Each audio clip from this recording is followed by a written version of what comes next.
Dominica with the rest of the world. The experts are in the house from Dominica, Canada, the Caribbean, the United States, Europe, Asia, and the rest of the world. Dominicans at home and abroad on our agriculture, our economy, our foreign relations, our justice system, our governance, our international competitiveness, our education, our world class festivals and entertainment, sports, politics, regional cooperation, and much more. Globally positioning Dominica within the Caribbean. Join the conversation on the Global View on Q. Tune in, call us, have your say. The Global View on Q, only on Q95, the big station. Good evening and very, very warm welcome to each and every one of you. I've asked my guests to turn off the mic, so to mute the mic so we don't get any feedback coming in, so ensure that you get a good quality, clear quality audio stream tonight. So this is the Global View on Q. I'm your host, Sheridan Gregoire, Mr. G. It is Tuesday, the 5th of July, 27th Tuesday of 2022, and it's just about 8:09 in the studios at Q95, the big station. We're live on Facebook and YouTube. Please share the live, like our page, get the latest breaking news and happenings as it happens, only on Q95, the big station. I feel tonight deeply honored to be in the company of some very illustrious men and women who will help us to celebrate the role of Casse Press, PCP, as we fondly refer to them, in helping to instill pride and civic responsibility in young generations for 30 years. My distinguished guests and I will recognize and appreciate the achievements of the founders and celebrate the 30th anniversary of Casse Press. Justice Dr. Irving Andre, Attorney Gabriel Christian. They will be supported and warmly embraced by our colleagues, Dr. Thompson Fontaine, who's all the way in South Sudan. He should be asleep now. It's an ungodly hour in his neck of the woods, but he's with us. Happy to have you with us, Dr. Fontaine. Dr. Dion George is also with us. He's over in Atlanta, Georgia. But of course, tonight we have a very, very special lady with us, the renowned retired Convent High School principal, Mrs. Dorothy Levy. She's taught everybody. So tonight we're certainly celebrating her as well. Dr. Simone Matthew also is in Atlanta, Georgia. Kimon Joseph may not be able to make it with us tonight, but she would probably send us greetings if she can, because I know she has a class tonight. And Dr. Merlin Charles. I'm happy to have met Dr. Merlin Charles tonight. I mean, it's a grand reunion for many of us here tonight. So I'm particularly happy that Mrs. Levy is with us and particularly interested in knowing, as I said to her earlier, whether she had occasion to put the names of this gentleman, Justice Dr. Andre and Attorney Christian, in the Black Book. How many detentions did they get for whatever reason? She may not want to share with us the reason why she put them in the Black Book, but maybe she can share with us one or two little things about this illustrious gentleman.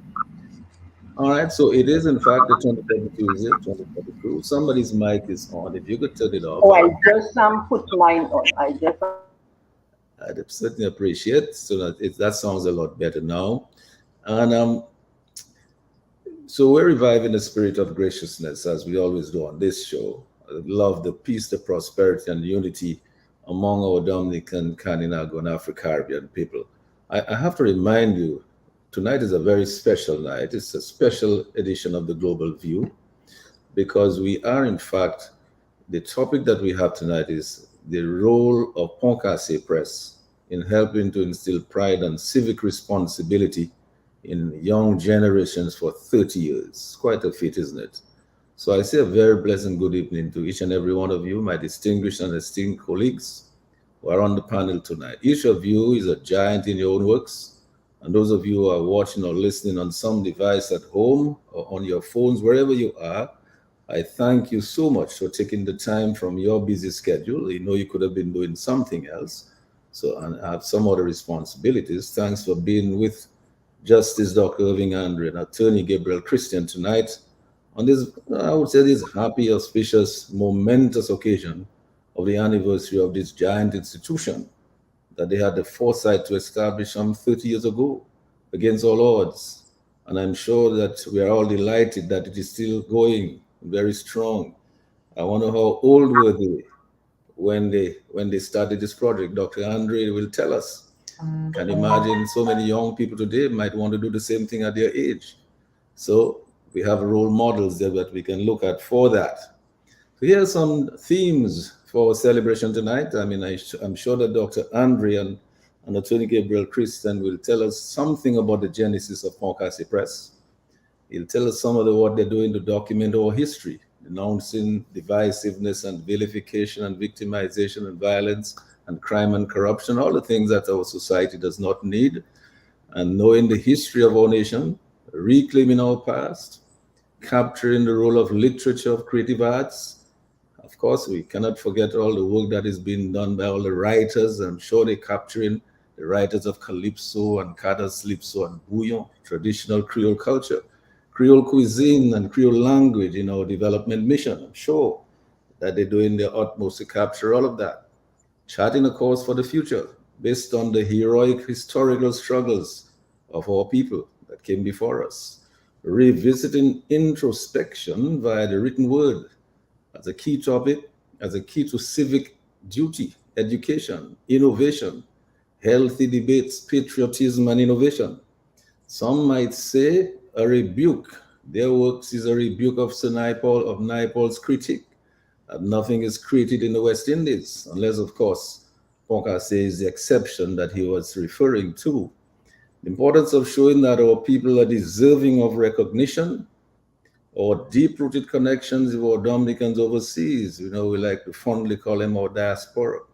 Preserving our place in our history of achievements, supporting democracy, free speech, human rights, and civil liberties. I'm sure their works reveal all of that. Are we also capturing and writing the contemporary history, making making events that have been revealed and are still unfolding daily before our eyes, and even as we speak, in Dominica and in the region? Are we capturing the works of prominent entrepreneurs? Some of us may remember gentlemen like Mr. Cecil Bellot of Bello.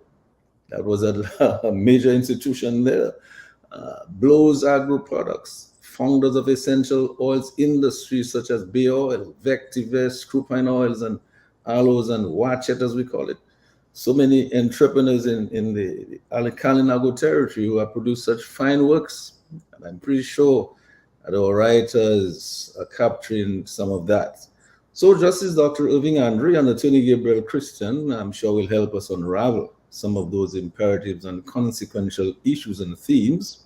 And I'm sure that we will talk and they will touch on the good, the bad, the ugly, and the dangerous. No anger, no malice, no personal attacks, no vilification, no divisiveness. As we say, just bringing back civility, caring society, and good governance, recognizing the imperative for justice without delays, and the resilience and sustainability of our Caribbean, our Afro-Caribbean and Kalinago brothers and sisters. So please stay with us in this space tonight for another great celebration. Get the answers to your questions, be part of the solution. Wherever you are in Dominica, in the region, and globally, please join us on the Global View on Q tonight. And as usual, we send out to all of us, we send out a huge shout out, hugs, and much love and appreciation, and a big thank you, of course, to our healthcare providers and frontline workers, our doctors, our nurses, our fire officers, police officers, teachers, other public officers, farmers, and many others, are doing their best to keep us safe from the deadly coronavirus and natural disasters, and often working under very difficult conditions. So please follow the correct advice, guidelines, and protocols. Play it safe, stay alive. Happy to embrace all of you tonight, welcome you warmly, and cherish you wherever you are, in every nook and cranny, in every village, every community in Dominica, in the region, and in the remotest locations in the global community. Thank you to our engineer, Sherwin Norris, who is keeping us on the air in crystal clear liquid stereo, and to Lambert Lambie Charles on the console at Q95 directing the traffic. Thank you, Lambie. Lambie will direct your calls to us a little later on. So we welcome the people's voice tonight. We'll take your calls for our sons and illustrious sons of the soil, Justice Dr. Irving Andre and Attorney Gabriel Christian.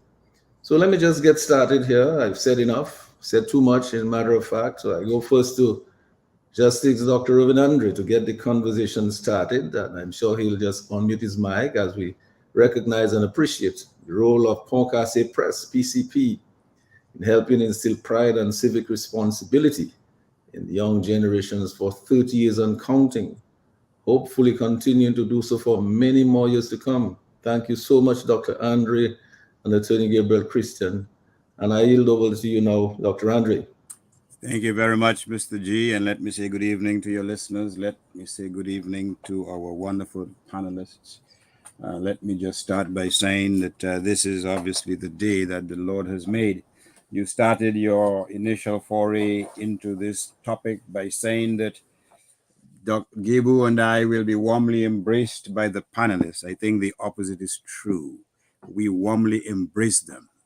And I think this is a very auspicious occasion because I cannot think of being on the same panel with Mrs. Dorothy Levy.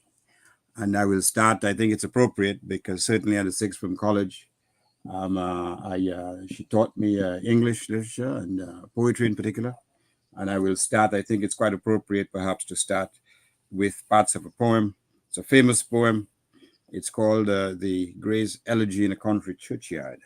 And some of the lines indicate as follows: full many a gem of purest ray serene. And that is how we can describe Mrs. Levy, of purest ray serene. But the poem ends with on a note of despondency or pessimism when it says, many a flower is born to blush unseen and waste its sweetness on the desert air. And I said, that is a very negation of the professional life of Dorothy Levy, with whom we have this evening. We can describe her in many different ways. An educator extraordinary. She's part of the education royalty in Dominica. She's toiled in the vineyards at the Convent High School as principal for 21 years.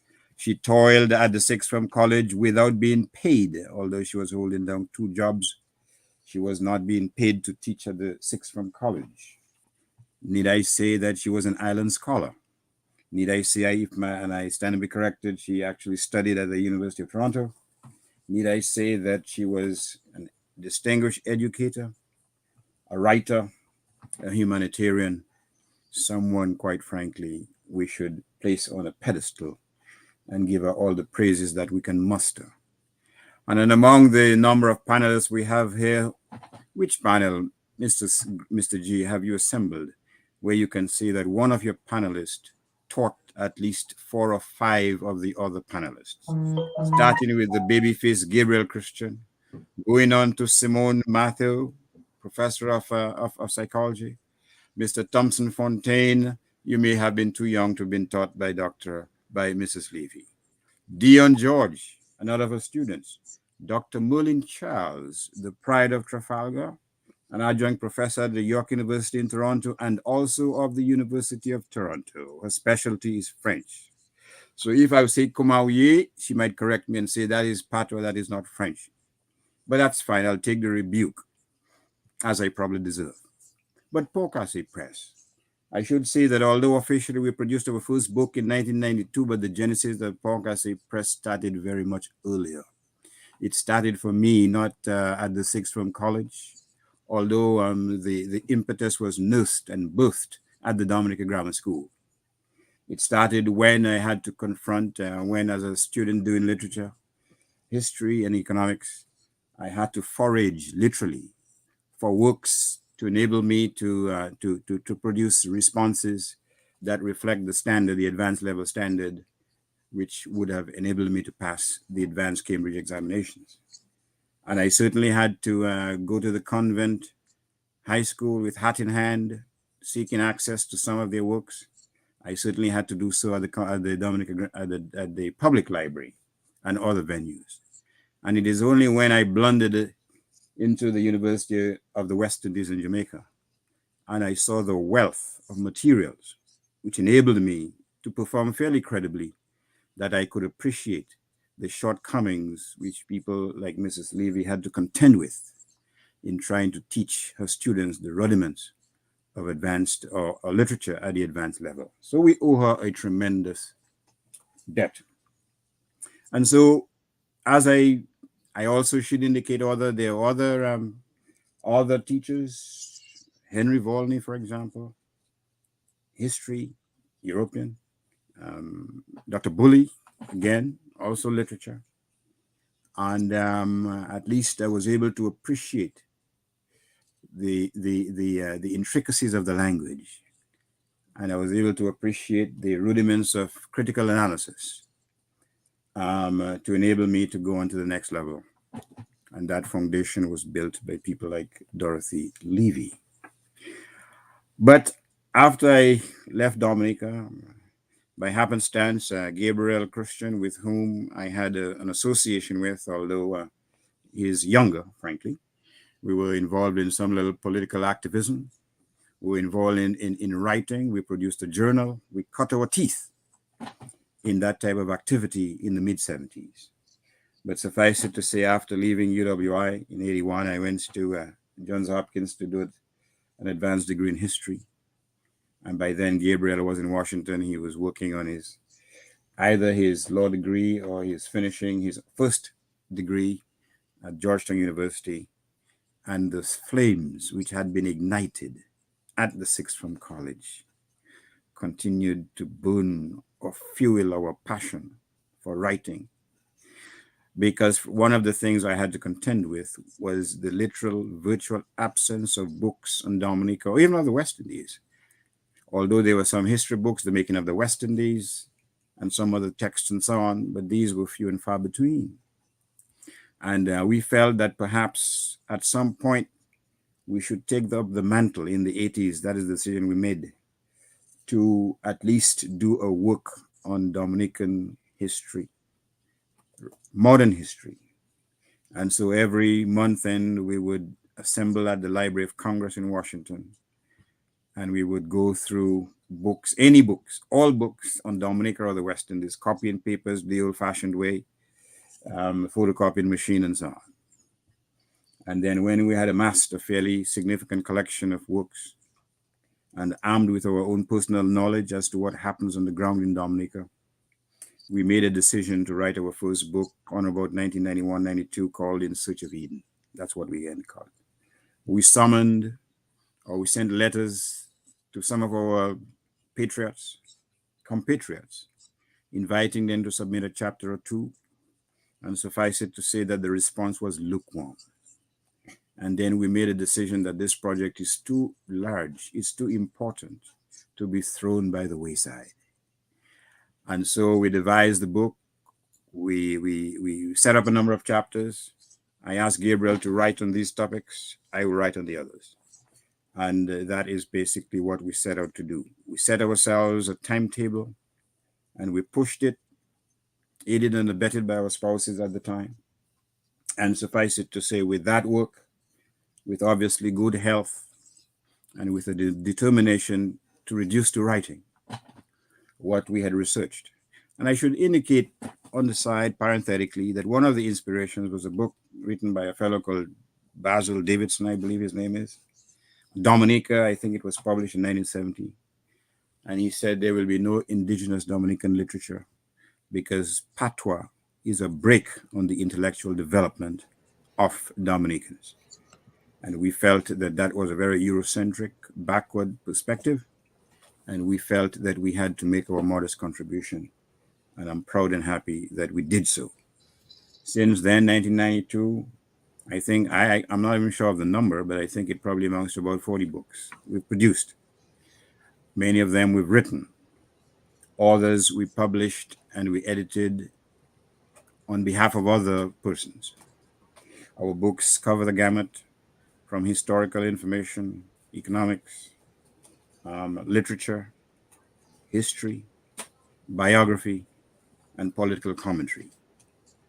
And I'm proud to say that, and I'm happy to say that over the last period of 3 decades, that persons, Dominicans, non-Dominicans, in Dominica, out of Dominica, have accessed the books, one or the other, and have benefited from reading those books.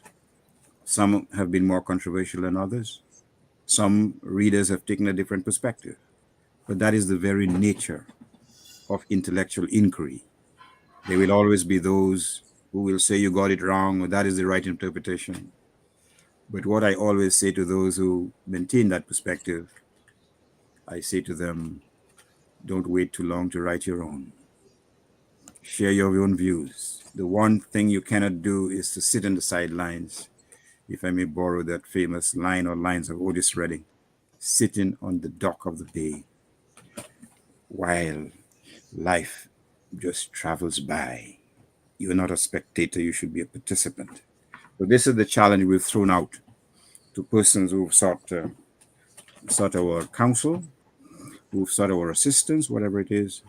And I'm happy to say that we've done that. And to the extent that I appear to be somewhat smiling, it is I take some comfort. But I am also buoyed by the realization and the admission and the admonition that you never sing your own praises. You let others do so. So with those words, I will slide back into anonymity and I will allow the program to proceed. Thank you very much. Thank you so much for the opening remarks there, Dr. Andre. I know that you will come back a little later on and tell us a little something about some of those 40 books and all these publications that you've edited for others and that you've published yourself. But I wanted to go now to, of course, I just want to remind us that some effort was made by Dr. Thompson Fountain, and we have several other writers and publishers among ourselves here tonight. We know that Dion George has published, we know Dr. Simone has published, we know that Thompson Fountain has published a very recent publication that's extremely good, doing very well on the market as well. A lot of people are talking about it.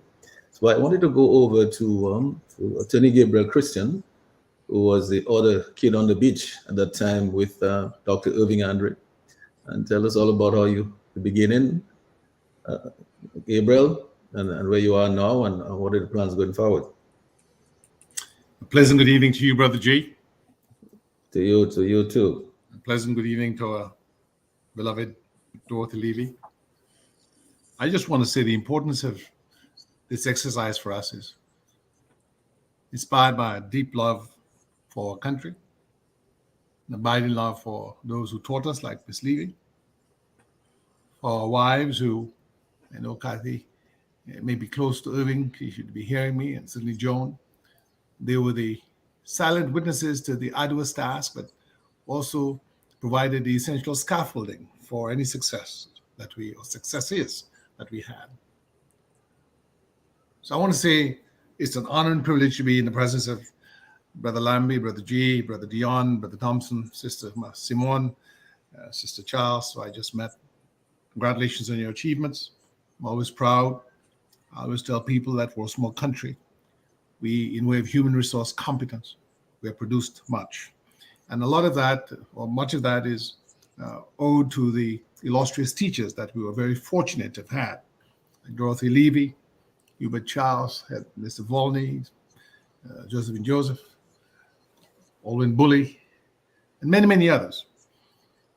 I want to take a moment to say that in many respects, we are a product of the environment within which we live. Those who study the American century, which is what the 20th century is called, and do it in a very profound way, will root that profundity in the work of Vermont Senator Morrill. What does it have to do with us? Well, a lot, in that prior to the Civil War in the United States, higher education was the preserve of the landed aristocracy, the slave power. William and Mary, Yale University, Harvard. Those schools rose on the backs of the African Americans who were enslaved and the West Indian planters who invested in those schools. The connection between, and this is all new. This is all new. I'm going to just drop a few nuggets on you this evening. It is 2017, and Irvin and I and Dominica to launch two things. My memoir about the Comandante Pineras, that's a Cuban ferry we took in 78 when I was in sixth form, to the 11th World Festival of youth students that Castro did, and to launch a book by the University of West Indies, and George James Christian, or granduncle. And we met Jacqueline Dupini at Catwheel, I think it's called. We used to be Green Parrot back in the day.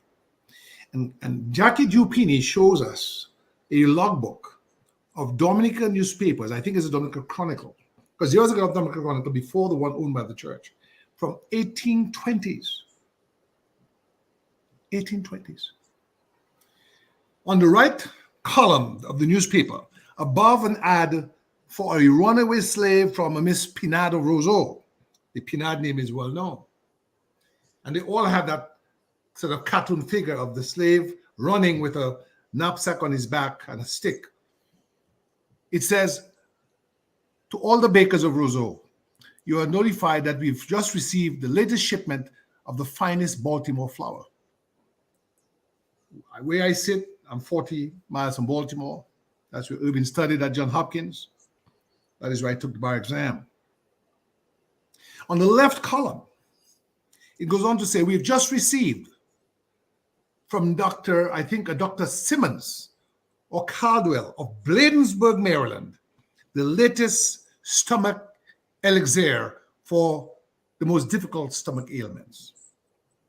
So here on the front page of a Dominican newspaper are two articles that speak to the interconnection between Dominica, an old British colony, and Maryland, still a slave state at that time, Dominica's slave state.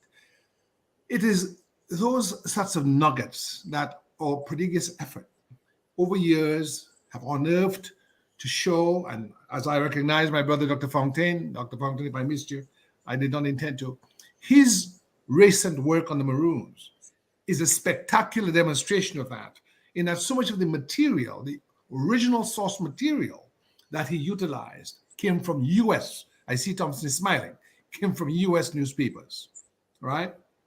Again, the name was Basil Cracknell. Basil Davidson was a British-American journalist who wrote about national liberation struggle. Cracknell wrote the book Dominica. So when we grew up, what Irving was saying was that when we grew up in Dominica, there were two books. One by a Dominican of European extraction, Lennox Honeychurch, who we always recognize, give credit to for his contributions, because the Dominica story was an eye-opener for us. As Malivi and those who are old enough, I know Simon and the others may not remember that, it was dramatized on radio. And you had to put People's Action Theater, and you could hear muskets and the clattering of hooves and the shouting of people at the old Roseau Market. So it was a well-done affair. And then you had Cracknell. So we came up, and what I've done to demonstrate as a part of what in trial work we call corroborating evidence, I've sent to you, Brother Sheridan, so you can distribute to all of the members this 1965 book that, as I'm waiting for this program to begin, I discovered something that I had not actually discerned prior. This is what I've sent to Brother Sheridan. Can you all see this? This is a book cover of the Dies Dominica from 1965, produced under the auspices of a future Princeton University professor by the name of Edward Scobie, the Royal Air Force pilot officer from Dominica Grammar School, whose given name was Edward Dalrymple. Scobie did this book under the auspices of then Chief Minister Edward Oliver Liban.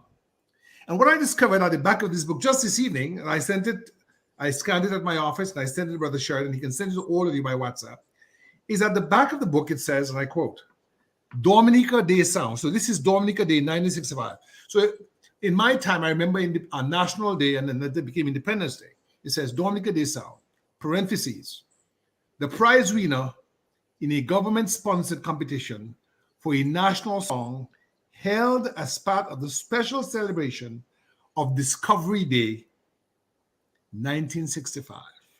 What is that song that won the competition? Isle of Beauty, Isle of Splendor by W.M. Pond, lyrics and music by L.M. Christian. In that book is an introduction by Edward Oliver Leblanc. And what Leblanc did, that Irving and I and those of our generation who lived during the time that he was our chief minister, was he opened the doors to works such as Aspects of Dominican History, Dies Dominica 1, Dies Dominica 2, and vibrant cultural shows where the vernacular was given the respect that hitherto it had not been given, right? We were told in our time, do not speak Patois at home. If you spoke Patois at home, it would spoil your English because they don't give you GC, O levels or A levels in Patois. You do it in English. And I remember once my mother was taking one of the workers from the workshop for the blind home and they were speaking in Patois. And I was in front seat because in case the car got a flat tire, I could help my mother fix the car and so on. And the woman was Terelina from Massac. And she said, Ma Chris, I don't think Kemu knows any Patois, you know. And I said, of course I do. She said, what Patois do you know? And I said to her, Chupul Chulavi. And all of them started laughing. I didn't know that that was a word that had a particular negative connotation to it. But I mean, I wanted to let them know that I could say something in Patois. So we had then the growth of Creole nationalism. We had the return, as I said, with the expansion of the land-grant universities in the United States. There began that philosophy of state-funded universities. Universities in the earlier era was that of the landed gentry and the commercial aristocracy. So when that ethos of public universities expanded in the United States, you saw a flourishing in U.S. literature, U.S. entrepreneurship, U.S. industrial prowess, because you had a more competent workforce, a more learned workforce. And when the British took up on that and started University of West Indies, and after the war, we saw the opening for people like Dorothy Levy and Sheridan Gregoire and others to go to higher institutions of higher learning.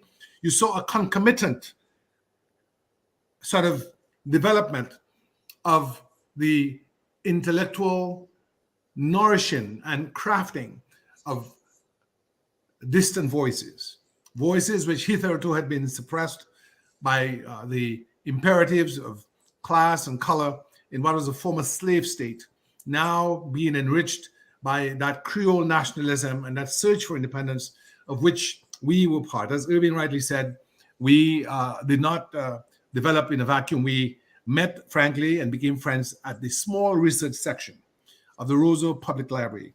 Long shall it live in memory. And one day, hopefully, all of us will join hands in making sure we can rededicate ourselves to the reopening of that library in ways more majestic. But we met there, and then when Rosie Douglas was deported from Canada in 1976, and the Popular Independence Committee Roseau chapter was formed, Irvin and I were members, and we were part of the publishing committee where we published The Working People's Vanguard, the voice of the working people. Of course, we were not working people, we were teenagers. I was about 15, even maybe a few years older than me, at our parents' home, but we were very presumptuous to be speaking, at least we thought, for the working people. And we've kept that commitment to plumbing the depths of our history. We've not only just written, Casse Press has written about 40 books, and about maybe 60% of those books were written by others. We have people like Dr. Peter Shanjar on the crime study at Grand Bay, Dr. Osmond Baron, the USDA technocrat who wrote on the difference between organic and inorganic agriculture, or agriculture that is, let's say, developed pursuant to, for instance, fertilizers and other agrochemicals versus organically grown products.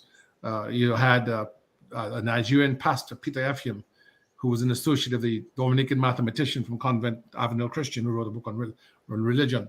And so we have assisted, once we pried open the door to publishing, we made those resources that we were able to have gathered and garnered. We made those resources, those relationships in printing, publishing, and so on, open to other Dominicans so that they too could share with us that sort of opportunity to make the record in agricultural science, in criminology, in literature, in history, in biography, and so Dominica could be better for it. So I'll stop here. I want to thank our parents, our teachers.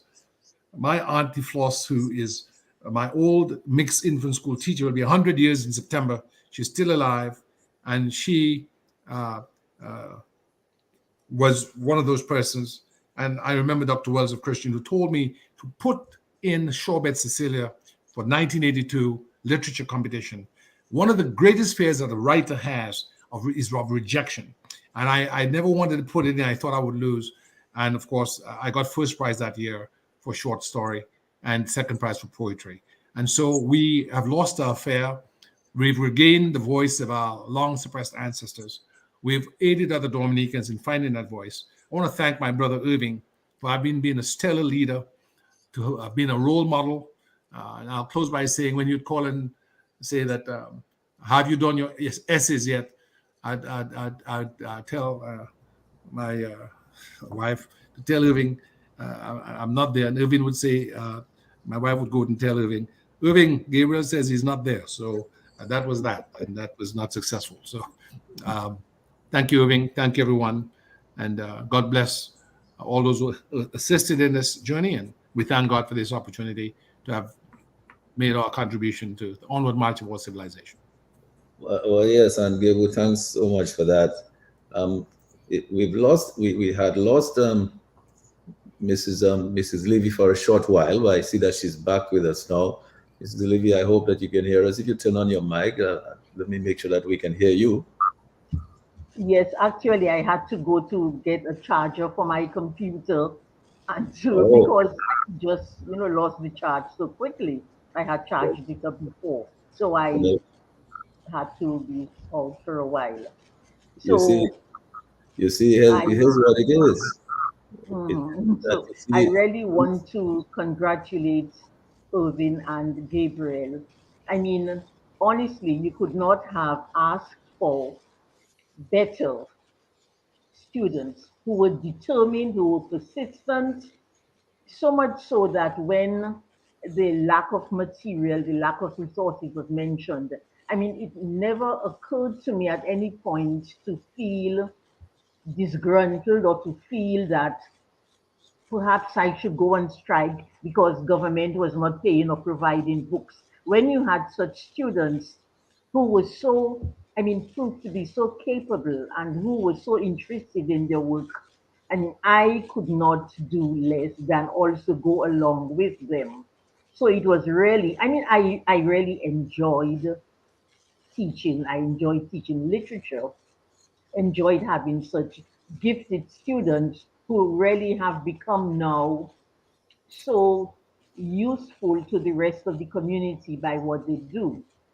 And I want to use a quote. I came across him recently, uh, Andre Breton, a French writer, who said, of all those arts in which the wise excel, nature's chief masterpiece is writing well. And I want to therefore congratulate Irvin and Gabriel for producing writing so that others may read. There is the author who said, I'm sure all of you are familiar with that, um, Footprints in the Sand of Time. The lives of great men all remind us we can make our thoughts sublime and depart and leave behind them footprints in the sand of time. Longfellow, I think it is. Because of their work, they have managed to make the lives of our great men in Dominica, men and women, they have managed to make them available so that we can read. So we thank them, we thank Casse Press for being able to have the biographies on hand so that we are able to read. I mean, there is so much more. It is true that we say literature instructs, it entertains, it teaches. So you have didactic literature, didactic poetry. And made in their work, they have managed to really utilize these aspects so that people can learn, people can read, people can enjoy. So I really want to congratulate them, thank them for their civic mindedness in creating that body of literature that generations of Dominicans later will be able to read the biographies of those persons in Dominica who should be emulated. So congratulations then to both of Yes, but Mrs. Levy, I'm not so sure that they could have achieved all of that without the solid foundation that you helped to lay for them. But I have to tell you that I was waiting with bated breath to see if you'll give us a little something about, if they got a little detention and, you put them in the black book, if you kidnap them or something like that. I can't believe that these fellows were perfect saints that they never did anything at all. I mean, why you just figure that you keep the secret from us or what? Your mic is off. You need to unmute your mic.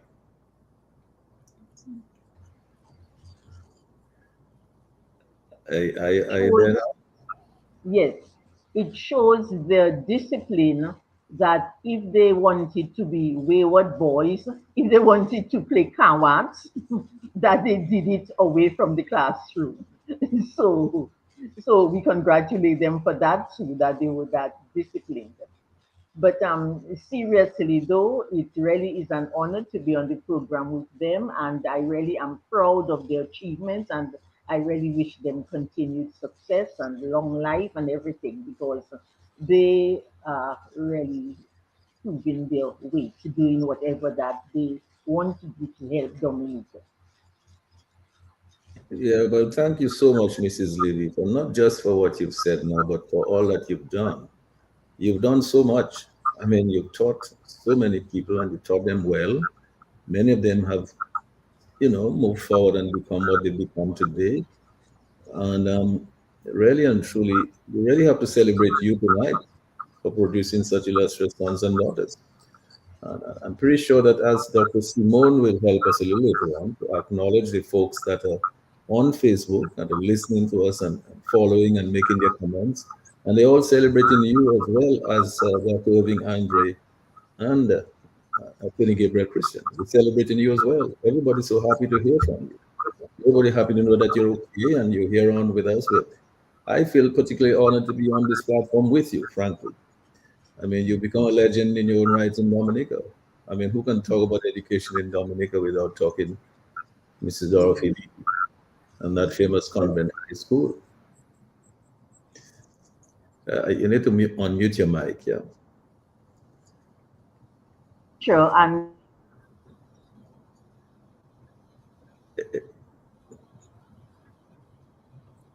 Just unmute it and then we'll hear you.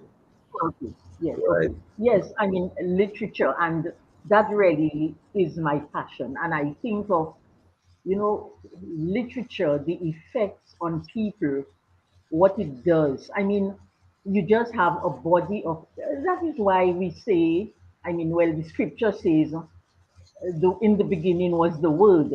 And we use words for literature, we express ourselves through words, and you have the effect on people. I mean, so it aids in reflection. It creates balance in your life when you reflect. I mean, let me just give a few instances, things which I reflect on. You have, let's say, Hamlet. Remember that famous scene? Shakespeare, one of the great, I mean, authors that everybody knows, everybody has studied. And when he uses his famous speech, to be or not to be, remember one line of it?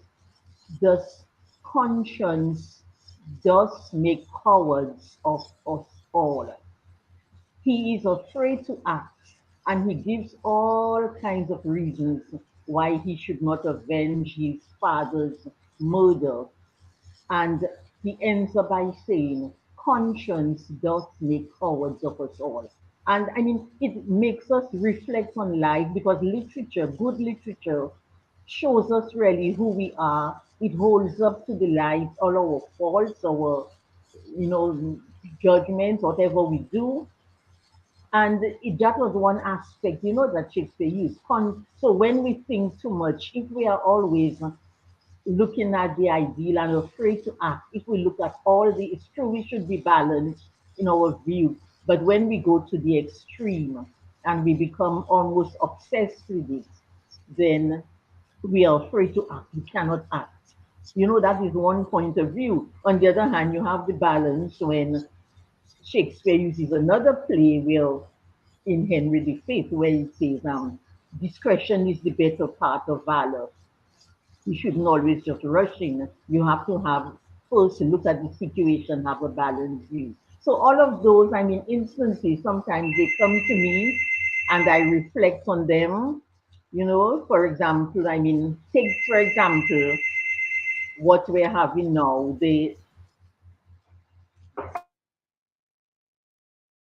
Yes, we'll give Mrs. Livy a We moment. have Go we right ahead. have the pandemic. And then we have some of you too may know that La Peste by Albert Camus, where you had the plague in Oran and the corruption and the exploitation because the people had the plague and what went on, so all of it, and it shows us human nature, what we can achieve, what we can accomplish. I mean, if you did any Greek literature that is so fatalistic, you have that famous play by Sophocles, Oedipus Rex, where he tried to avoid his fate, but no matter what, showing that no matter what you do, your fate will always sort of be appeal. So, as I said, really, I enjoy literature and it gives us so much in our daily lives which we can absorb, which we can go by.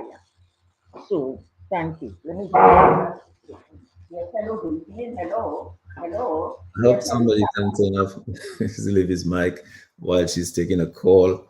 But I just wanted to, I wanted to sort of dwell a little bit longer with Mrs. Livy. Maybe when she's finished taking the call, I want to go back to her because it's so much of it is about her. Because look at what she's done with people like Dr. Andre and people like Attorney Gabriel Christian and Dion George and Simone and all its folks here, and Dr. Charles and so on. Because Mrs. Livia, I was just saying that I wanted to dwell a little bit, take you, stay with you for a little bit longer because one of the things I heard you say earlier, and I heard Dr. Andre mention that you had been teaching in two schools. You only got paid for your work in one school. But I do not believe at the time that you left the convent high school there was the gratuity payments to principals and teachers like yourself. I believe you would probably have got Social Security and so on when you retire, but in terms of gratuity, my understanding is that you made every effort before you left to ensure that the principals who came after you were able to get some gratuity. Could you tell us about that? You turn on your mic and then you should be good to go. Okay. Yes. Okay. Well, it had been in the making for some time, and the teachers at SMA were also involved. But I had a wonderful, well, I call her friend, predecessor, Sister Hilda, the one who was principal before me. And we discussed it, and with the help of a couple other teachers, we first started something with FLICO, where a certain percentage of the teacher's salaries would be put towards a gratuity for them.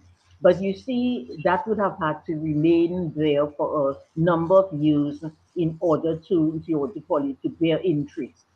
And I knew I was ready to retire, so I did not benefit from that.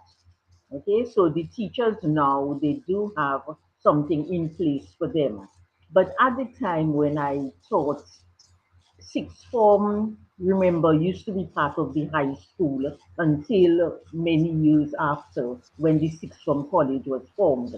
And because it was a novel idea, we were so excited that when I was asked if I would, join that group and teach at the sixth form, I said yes. So I had my full-time program at the convent, almost full-time, because Sister Jose, she was Sister Hermes. She was really, she was very rigid. And because I was on the convent's pay list, she thought that I had to do my full share. I guess that was only fair. And then now I taught almost well a full schedule at the sixth form too. I still have a letter I want to show Mr. Donald Peters where Mr. Belgrave Robinson is asking, can I teach 6A and 6B French, 6A and 6B Literature, plus a class of general paper? As far as I understand, today a teacher at sixth form teaches only one subject, and here I was teaching the several subjects, but there was no extra pay, no honorarium. And what made it worse, the books were not available because we did not have J's, there was no internet.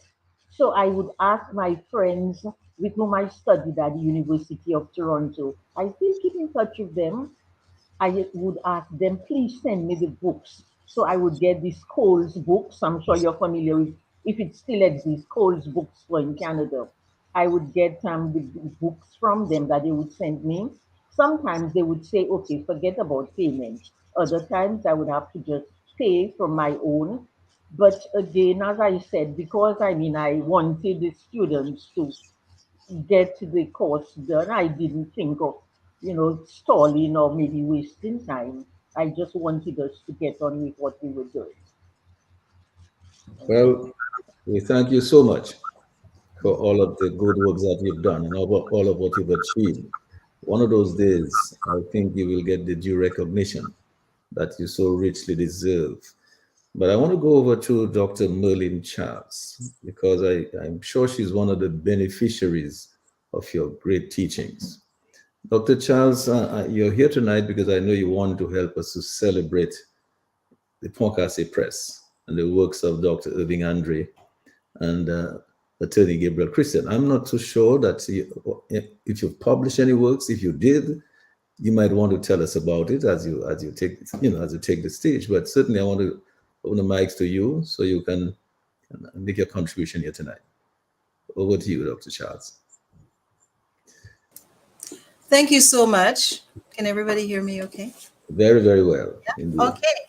Well, yes, it is a great honor to be here and a pleasure to participate in this discussion today, commemorating the 30th anniversary of Casse Press, and in such distinguished company, I must say. So I'd like to take this opportunity to acknowledge other members of the panel, particularly, of course, Dr. Andre, Dr. Christian, for inviting me to participate as a member of this panel. And of course, as an alumna of the Convent High School, I would just like to again extend special acknowledgement to Mrs. Dorothy Levy, as former principal of the Convent High School and of course a former teacher. And it's indeed a real honor to be in your distinguished company tonight. Thank you so much. So although it's been a long time since we've connected, I just want to say that through your publication and through your work, especially Once Upon a Time, Dominica, this has somewhat helped to keep the connection. And in fact, in guise for preparation for this discussion here tonight, I've been leafing through this exciting book of short stories. And again, I must say that it has brought back all the wonderful memories of being in Dominica, and at the Convent High School. And, I'm just so elated to be here tonight. And of course, in commemoration of the 30th anniversary of PCP, as we've the acronym for Casse Press, I must say that congratulations are in order. I really appreciate all the wonderful work and this wonderful body of work that has been produced since 1992, since its inception. And I have to say that I am definitely a beneficiary of this wonderful work that has been produced by Casse Press, the publications, and beginning with, of course, the In Search of Eden.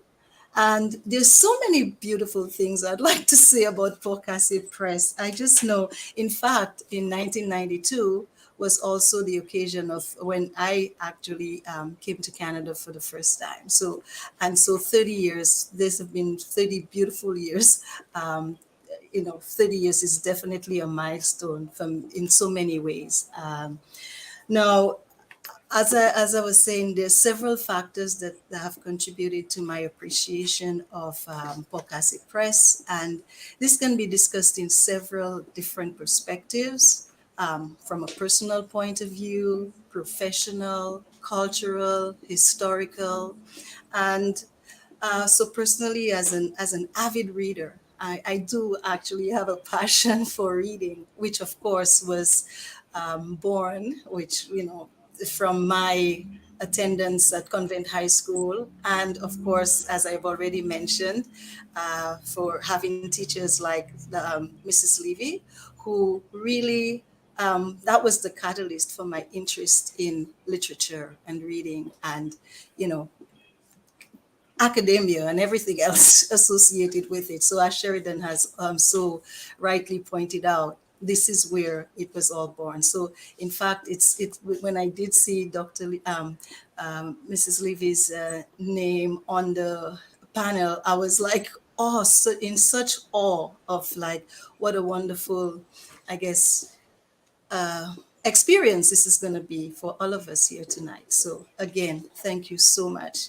And so going back to this whole idea of how the PCP has influenced me in so many ways. As I said, personally, as an avid reader, it has not only contributed to my joy of reading, but also captured my imagination over the years. And as we always say, c'est un bon désagnance. And that's patois.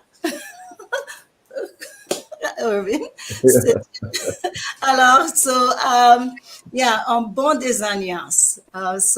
But not only that, I also, as a parent, right, as a parent, and having, and the being shouldered with the responsibility of raising two sons, and one of whom was born in Dominica. I'm grateful for the body of texts by Casse Press, which often served as a rich, very rich resource for sharing stories from the land of my birth, right? And passing this information along to the next generation. So there's more I could say about that, but I just like to say that very often I would find myself reading excerpts from the books that have been published by Dr. Andre and also Dr. Christian to my sons, and that again lends to more discussion about certain aspects of Dominican life, and yeah, and how rich that experience has been, not just for me, but also for my children. And I know that, and that's another the beauty of publication of literature, that you could pass this on from one generation to the next. So that's from a personal point of view. And also as a member of the diaspora, as we've mentioned earlier, this connectedness to, like, Casse Press has contributed to that connectedness to Dominica, right? Also, as an immigrant to Canada, as I said, I immigrated to Canada the same year that Casse Press was started, right? Was founded, and so that has a special significance to me. And generally as a citizen of the world, right? And so, but another area that I found that it has been specifically, particularly helpful is in my capacity as an educator, right? And my background is in holistic education. So I did my doctoral research studies on holistic approach to education. And there are three major premises of holistic education: connectedness, inclusiveness, and balance. And I think that the idea of connectedness, again, that Dr. Gabriel mentioned, Christian mentioned earlier, that interconnectedness, that again, that really helps us to really know our past, know, appreciate the present, and of course, the future. And that, of course, that's the beauty of literature in itself, right? The importance of telling our stories, right? It is clear that literature plays a vital role in our society. And then when I think of how much the rich body of work produced by or published through Casse Press has contributed to my own development, both professionally, academically, and otherwise, I really have, could just continue to sing the praises of this wonderful, I guess, yeah.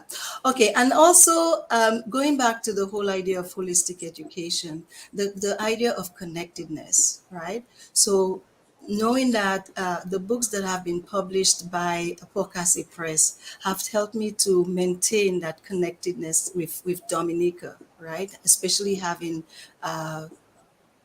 migrated here to Canada. And so this helps me to keep to fill in the gaps of knowledge. For example, a lot of the books not only about, it's not just, I guess, novels, but there's the historical aspect. Like, I've learned so much about the history of Dominica and, the history of the Afro-Caribbean peoples, as well as the Kalinago people that Sheridan has also mentioned, right? So all of this just, has been a wonderful experience for me. And I really, there's so much more I could say about my experience with Casse Press and how much this body of work that has been put forward so far, how helpful it has been, not only for me, but also for generations to come. So I can, elaborate on some of these points later on, but, I really want to say congratulations to Dr. Andre and Dr. Christian for having, for being a beneficiary of all this wonderful work that you guys, that has been started, and for us to continue in the future. Yeah, and that's excellent, excellent. And I'm sure that, yes, I'm sure you need a round of applause for that excellent presentation. And I'm sure you spoke a lot about the whole question of connectivity, and that's so important. And I know so many Dominican institutions have been talking about that over the years, always looking to be able to connect, especially with the diaspora, with our people at home. We are really one country out there. And I know that when Dr. Andre comes back and he makes some further comments on some of the books that you spoke about, and Gabriel Christian will do that as well. He has some very good books. But I just wanted to go quickly over to Dr. Thompson Fontaine, because when we talk books and Casse Club, I mean, many young people are inspired to write. I'm pretty sure even some of the people who write calypsos, I mean, the lyrics are inspired by some of what comes out of some of the books that are written by Dr. Andre, and vice versa, and Dr. Gabriel Christian, and vice versa. They may take something from some of these calypsos and so on. But Dr. Thompson Fontaine, you yourself are a writer. You produced something recently as well. Your most recent work, I mean, so highly appreciated by so many people who've been talking about it. And I wanted to give you an opportunity now to make your comments about Casse Press and help us to celebrate Dr. Justice, Dr. Irving Andre, and Attorney Gabriel Christian tonight, and the wonderful body of work that they've been doing. And not only the work that they've done, but for the length of time over which they've done that. I mean, how many institutions have that kind of longevity, that lalin for 30 years, and they still go in and they seem to have an appetite to do more? Obviously, critics here and there, criticism here and there is more fodder for them to put more into it. And you can see Dr. Fontaine. So let me just go over to you, Thompson Fontaine. You yourself have done so well. Look at where you are in your neck of the woods, all the way in South Sudan, advising a government. I believe you must have been a student of Mrs. Levy in some indirect way or another. Wow.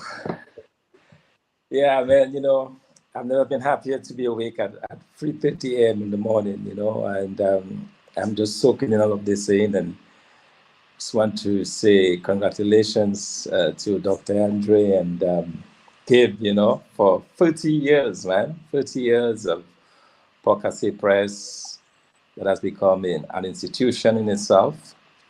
Of course, a very good night to the panelists, Mrs. Levy, it's good to see you. Simon and Dion and Miss Charles.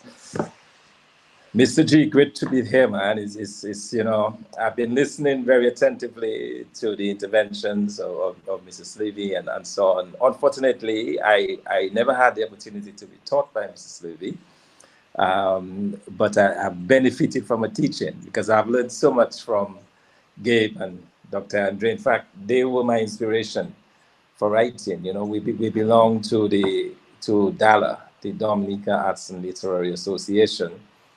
And when I joined DALA a couple of years ago, I realized that I was greatly outshadowed in the sense that I had nothing other than writing, and other than a quick forward in Search of Eden that Casse released, I believe, in 2006, 2004, thereabouts. And I was privileged to do the forward in Search of Eden. But I've been a student and a reader.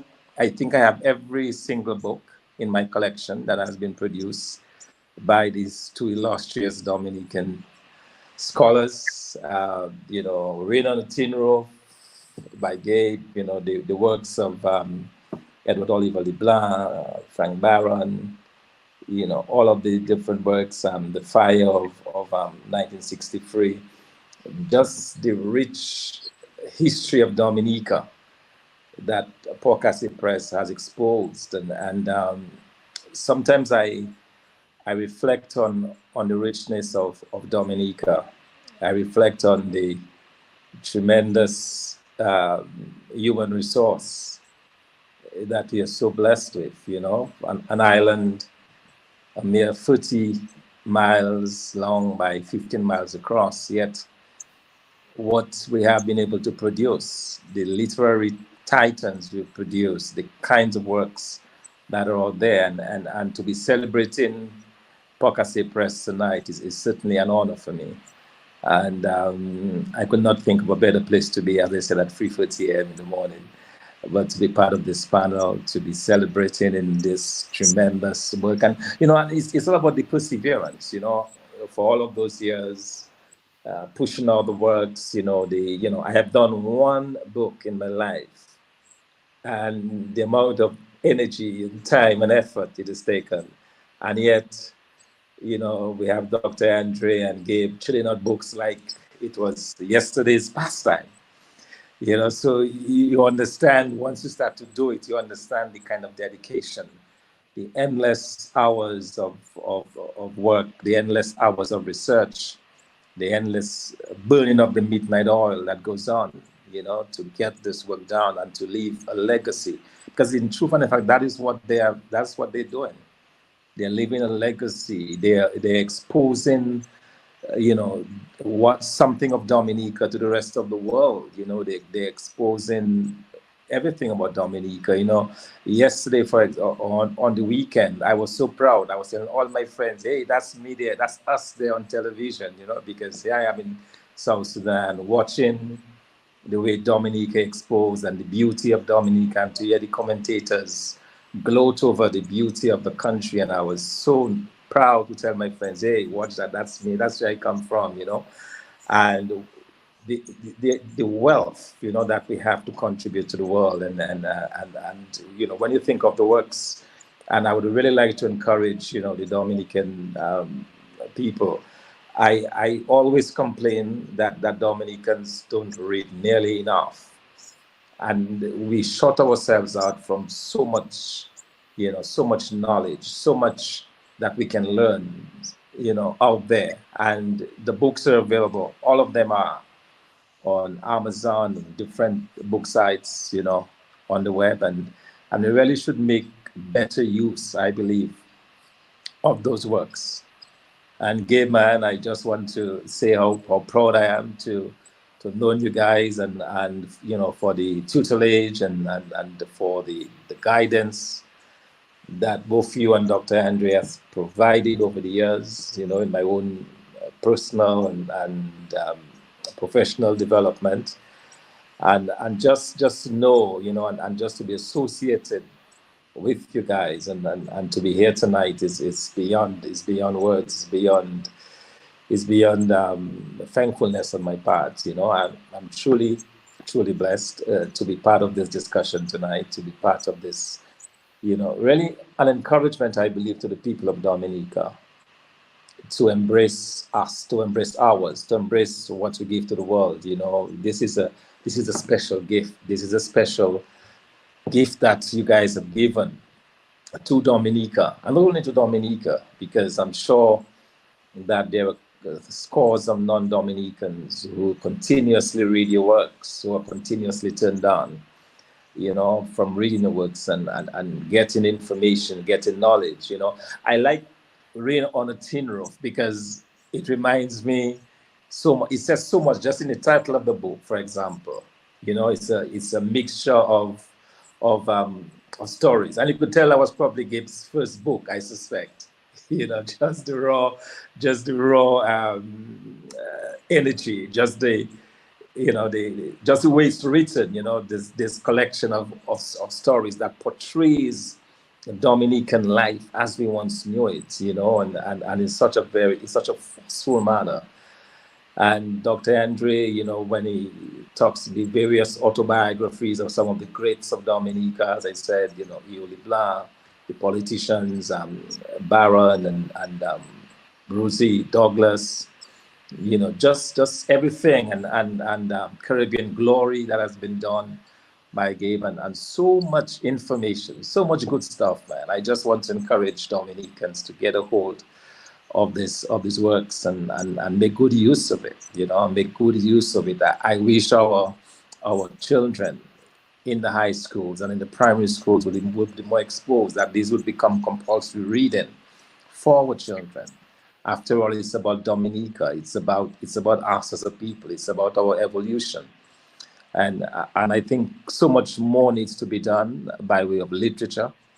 So much more needs to be done by embracing of the written word. When Mrs. Levy and her generation, I'm sure, they learned Shakespeare by heart. They learned the works of Shakespeare. By the time I went to high school, that had already gone. But when you listen and when you take in, those different words and just the ability for words to evoke emotion, or for words to move you in a certain direction, or to reflect on certain things, and when she mentioned cowards, or conscience makes cowards of us all, and how loaded that is, and that's the beauty of literature. That's the beauty of the written word. It allows us to reflect. It allows us to think. It allows us to conjure up images in our heads, as to how things are, how things should be, how we want things to be. So, I mean, it's truly a pleasure. And I want to wish you guys 30 more years, man, of just churning out the works and putting out this quality stuff out there. And somebody was suggesting online as I close, somebody was suggesting online that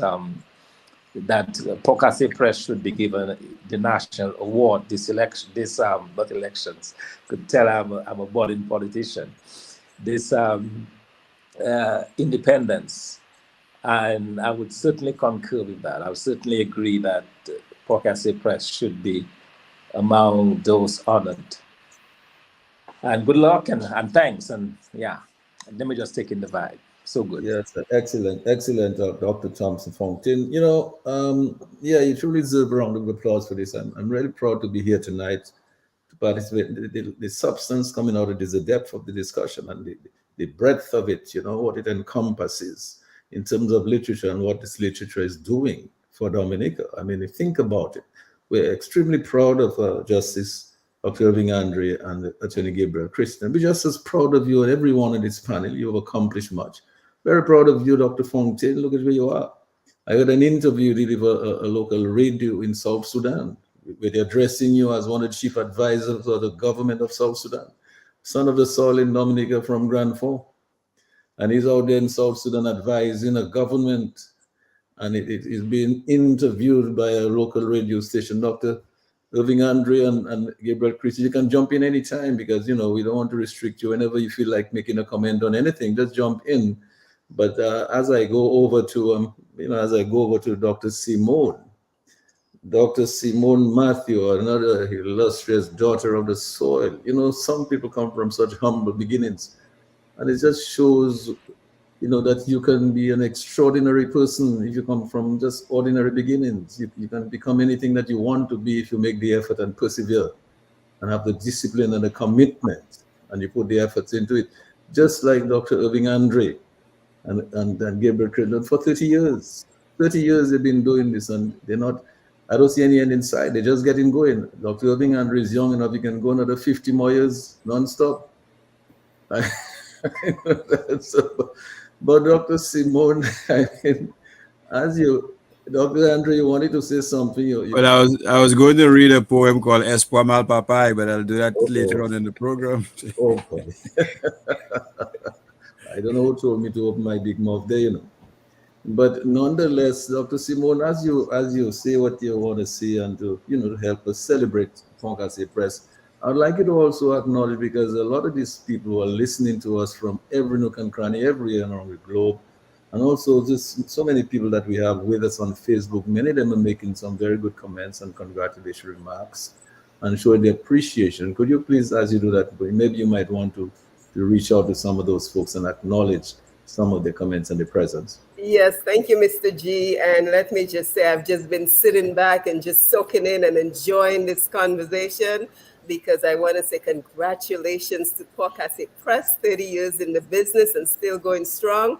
Of course, I have to start by saying a special good evening to my former principal, Mrs. Dorothy Levy. And we've talked a lot about Mrs. Levy's influence in academia, but what I want to also mention is the important role that she played in structuring us as young women, because many of us came from dysfunctional homes, and yet we had the example of Mrs. Levy, who was always very well attired. Her hair was always well coiffed, and she always presented herself as a woman of distinction. And many of us have lived up to her example even today. So, Mrs. Levy, it is wonderful to have this opportunity to personally thank you for all that you did for those of us who were young girls at the convent high school. So again, good evening to our Q95 listeners.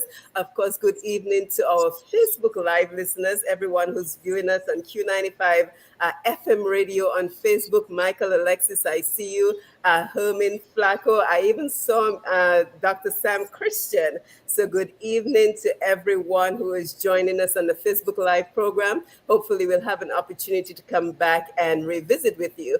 But from taking in everything that has been talked about this evening, I just see this wonderful example of our self-determination, our history of self-determination to tell our own stories in our own words. Because prior to Casse Press, I'm sure there was a lot of history on Dominica, which was written by our colonizers. So here we had the opportunity to take everything that was written about Dominica and to phrase it in our own words and to create our own history as we saw it. So as we celebrate 30 years of Casse Press, I'm just looking ahead to the future and thinking of how can Casse Press become a repository for all Dominican authors, because here we have it. I've published a book. We have Thompson, and I enjoyed reading your book. I'm Dr. Fontaine, and I was so happy to get the invitation to this program because I'm currently reading 2 Dominican authors. So I'm reading The Coco Dancer and Other Stories by Mr. Alwyn Booley, a must-have for everyone. And I'm also reading Facel by Alex Lazar. So I want to encourage everyone to read our own. There is so much great writing from so many prominent Dominicans. And I'm hoping that what we see this evening is a genesis, a beginning of how we can bring all the literature that we have out there and create that repository so that when anyone thinks of Dominica literature, Dominica history, and we also talk about the arts and the culture, that we know exactly where we can find the information, and that is Casse Press. And I'm also happy that we talked about literature and calypso, because as we saw recently, we had the passing of Miss Sonia Lloyd, right? So all that should be a part of the collection, because as we know, Miss Lloyd was a cultural stalwart, a cultural icon. So what is to become of all the music that she created during her lifetime, which have become a part of the national fabric of Dominica? If you were a young girl like me going to the St. Martin School during independence, we sang all of our songs, and the entire nation has embraced her songs. When was the last time there was an independence celebration and you didn't hear Miss Lloyd's music, right? So I think there is now the opportunity to create a repository of everything Dominican, all our music, all our literature, and especially tapping into the literature of Dominicans in the diaspora. Because we have all this beautiful literature, all this beautiful written work coming out of the spire, of the diaspora, and in Dominica. So this is my hope as we look forward to another 30 years, another 40, 50 years. And as you know, one of the younger members of the panel, I also must say it is great. And Dr. Andre, thank you for the invitation to be here this evening. But it is great to see almost a symbolic passing on of the baton to the next generation. The fact that you've invited the next generation of Dominican writers says to us that you want us to be involved in the process of preserving, documenting, capturing our history, because our history is not just the history of the past.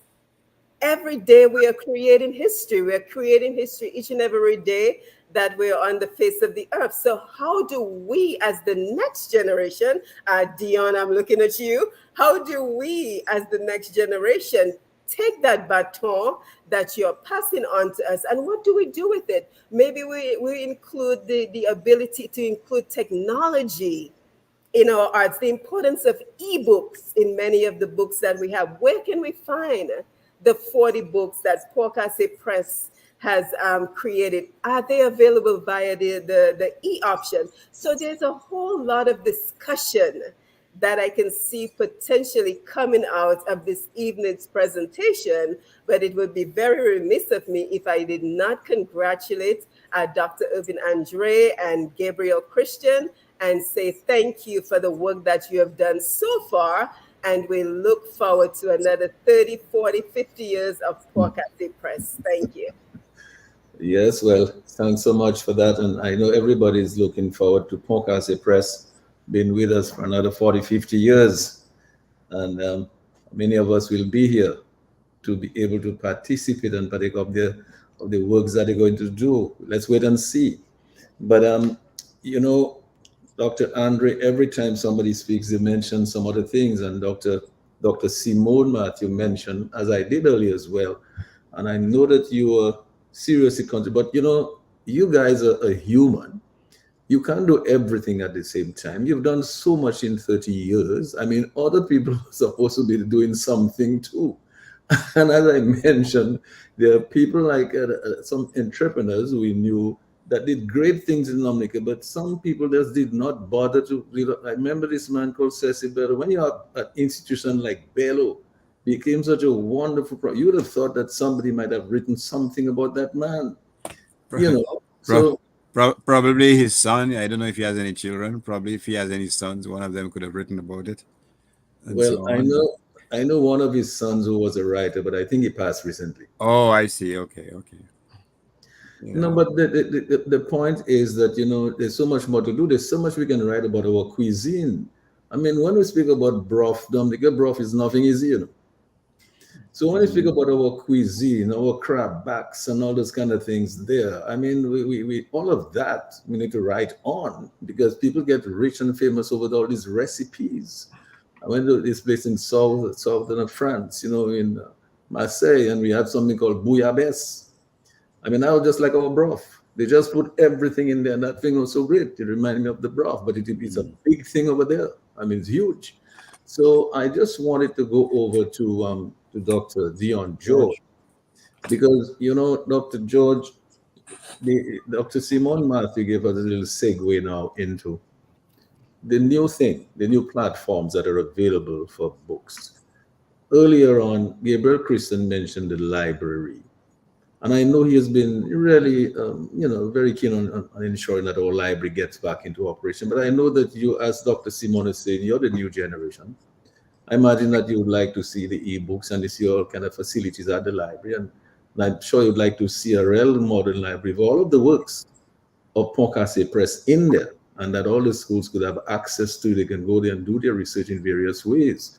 So let me just bring you in, Dr. Dion George, to express your congratulatory remarks about the Casse Press as well. Okay, good evening to the listeners. Thank you very much, Mr. Gregoire and Dr. Irvin Andre and Attorney Gabriel Christian for inviting me. And good evening to my other panelists, Dr. Merlin Charles and Dr. Simone, of course, my brother, Dr. Thompson Fontaine, and of course, my first employer, Miss Dorothy Levy. I want to thank you so much. I am very humbled and I am thankful to God that in this moment, in this space and time, I have an opportunity to say thank you to you. And so I just want to start my little introductory remarks of complimentary to Casse Press for 30 years of the work that they have done. But before I indulge into giving the complimentary works to these two steadfast gentlemen, please allow me just 2 minutes to give thanks to Mrs. Levy. James chapter 1 verse 5 says, if any one of you lacks knowledge, it says to ask God, and he will give generously without fault. And so I want to invite the Holy Spirit tonight to be with us in this very appreciative celebration of Casse Press. But Mrs. Levy, I just want to tell you, if you do not remember me, I will tell you I was 17 years old and I applied for a job at Convent High School. And Miss Dublin had went to Barbados. And in the interview, there were several women from Convent applying for the same job. I don't know what it is about me, but you chose me. And that started my teaching career. So from the earnesty of my heart, from the tears that I'm not shedding, I want to tell you thank you very much. And God bless you. In fact, when I left, my mom told me that my dad was so appreciative of that. He used to always bring provisions for you, etc. So I say that with a lot of emotions to tell you thank you. Now, so I want to say thank you too to Mr. Gabriel Christian and to Dr. Irvin Andre. I have a book here with me. It's called, that's my favorite one. It's called A Century of Dominica Cricket by Dr. Irvin Andre. It has a lot of pictures, and I have a personal note here from a friend of mine named Gabriel Christian, but he's such a loving guy. He dedicated it to my father, Clifford George, to my mother, Margaret George, and to my sister, Cindy and Giselle. I have another one here, which is called For Kings and Country, right? And of course, there is Rain on the Tin Top. I am missing the one, Search for Eden. I don't know where it went to. But of course, the one that's my favorite is On the Board, Commandante Penier. I think Gabriel can correct me on that. Gabriel, aboard the Commandante Pineras. Thank you very much, sir. Yes, which he mentioned my father as a defense force that he said taught him muskery and so forth. But I mentioned these just as an introductory examples of the wealth of the work that these gentlemen have invested for Dominica. And I say that to my point number 2, the importance of we Caribbean people writing our own history. Of course, we were educated, and I'm very thankful for the teachers who taught me. But we cannot deny that a lot of our textbooks were written by Europeans or by the global north, one can argue. But now I see that there is a shift even on the African continent, that Africans are writing their own history. Even in Latin America, they're writing their own history. And I will confess that I had a visit in the Kalinago territory some time ago after I finished my PhD, and I sat with the chief at the time, and he said to me that the Kalinago folks are very proud that they can confess that they have never been enslaved, that they fought against slavery. And whereas we Black people claim that we are strong, which we are undoubtedly, but that they resisted slavery, that they would run away and they would fight. And of course, when the history was written, it said that they were warlike, they were, warlike, etc. But he says, if you hear the story of their history, it's a different story. I say that to embrace the need for what Gabriel and Dr. Irvin is doing, to write our own story from our own selves. When I think of Casse Press, it reminds me of a gentleman called Walter Rodney, who one of his most profound work is How Europe Underdeveloped Africa. And it's very unique because it gives a complete different paradigm of the history of how Africa was separated and how Africa come to be what it is today and some of the troubles that we experience. There's another author named Claude Ake. He's a South African author. In 1984, he published a book called Democracy and Development. And Thompson might appreciate it or he may not. But basically, he spoke about the IMF, and he says that the IMF are giving a lot of loans indiscriminately to African countries, Latin American countries, to the global South, knowing quite well that some of these funds are used into politics, into other areas, but ultimately that they would have to pay back, even if it takes generations for them to pay back. And so I think the significance here is the importance that we, our own people, write our own history. So Gabriel and Dr. Andre, I want to salute you for the work that you have done. I say that also on the point of the need that your work, the wealth of knowledge that you have shared and created, researched, would be something that should be appreciated in our country in form of a institution. And I say that meaning that in a library, for example. So, of course, you can offer your books, you can offer it to the library as a gift. But more than just being in the library, one suggests that these books can be used as part of a curriculum in the education system. Perhaps not as a primary textbook, but undoubtedly as a reader, as a supplementary reading book at a very decent cost. Not just to make a profit, but that the population, our young brains, can get to know our history from our own perspective. Indeed, I would submit this, that there could be little movies, maybe 10, 15 minutes movies that would attract young people to be interested in something like The Rain on the Tin Top, or to learn about Irving Shillingford and the cricket. These things are very able to achieve right now. I say ebooks, I say audiobooks for the elderly, persons who right now are not prepared to go and read 5 chapters, can listen to it on a audio listening device. I say, for example, that we can have sessions where there can be book clubs, and there's a group of people that can read and share on those same things. And so I think, quite frankly, that these are some of the things that we can look into. The other thing I would say in a very complementary way as well is we have an organization which is NITCLIF, which is Nature Island Dominica Civil Liberties Foundation. And I was thinking, Gabriel and Irvin, how can we collaborate with Casse Press and so forth? And several thoughts come to my mind. And of course, it's just brainstorming. But I said to myself, these sort of programs that we're having tonight, of course, it's a pivotal point of your anniversary. Congratulations again.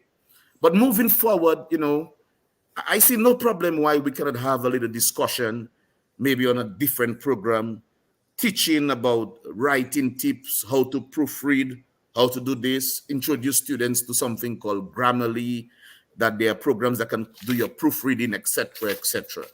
Obviously, Midcliffe, one of our core values surrounds democracy, but we also have an environmental aspect. We also have an educational aspect as well. And so I was thinking of ways maybe we can collaborate with Casse Press and see how we can forward all our efforts together. So I will leave this as my introductory remarks. I want to say how thankful I am, how humbled I am, how appreciative I am. And if I forget to tell Lambi and Sherwin blessings and respect, I'm right there with you. Thank you, Mr. Gregoire. Mr. G, can I jump in for one quick second? Yes, by all means. Yes. So we're getting a lot of great feedback on the Facebook Live, and Victorious as God's Plan says, for example, I was about to ask the same question. I'm searching while listening, and I can't find the site for Casse Press. Unfortunately, it's the first time I've heard of Casse Press. And I just also want to add quickly that she says, it's a pleasure to see Mrs. Levy, a wonderful individual. Yep, she deserves all the praises. She has molded so many.